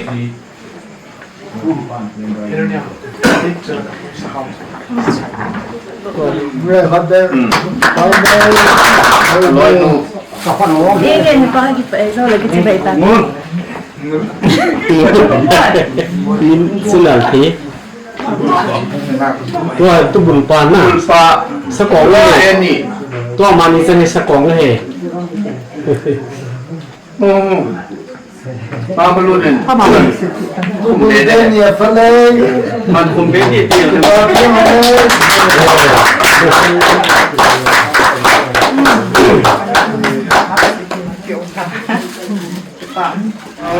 Tahu na cuma saya. Nunu nga hay piye je. Nakasi tamaki buwan ni na. Ayon zo agad happy. Ako zo ka sopi. Ayo siya gabuan. Minlal room chu uite chu. Ada suti ngama he. Ngai nau le kung ko na ko pa patien. Nangin ka insu he. Ngai nau ni mu sabwa. Ka yin cha samwa. Ka ki won nau khen lam pia ngai lu na ni mu sa jingke wa ban bana. He chin na Phat masa ka na ki mu wa ban bana chule. Program ban ban thil ho zo si hung chi na hin ho bung tia ho ngai na ka changun mi pi tia ho hom tho na ka changun ka bol ho zo si nang ma zarin ki ngai na ki mu sa so ken chele chin sunga tu ni mila helai muna in sung mi hi na ki sang lu theya nang man khan punun hu ju theya phat hai ta ni pi zalu nang na ka thang ro le amen chi ka bol ho zo si khunu gi ya ki bol zo si dinga chule adi sana Minlal le Chongboi nga ki kan khom na di ta bon di ta chu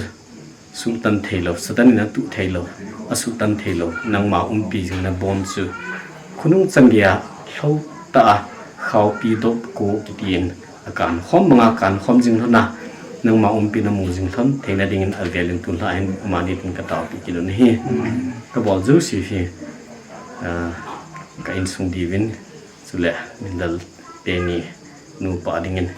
chule amani in sunga zo sia khunung gia dingin nang man nei phat thebu pi tam tin thangwa na ho zo sinang ma kan thuvin kamasang ho zo silong nang ma ko man thuvin thangwa mun ka ta vi amen amen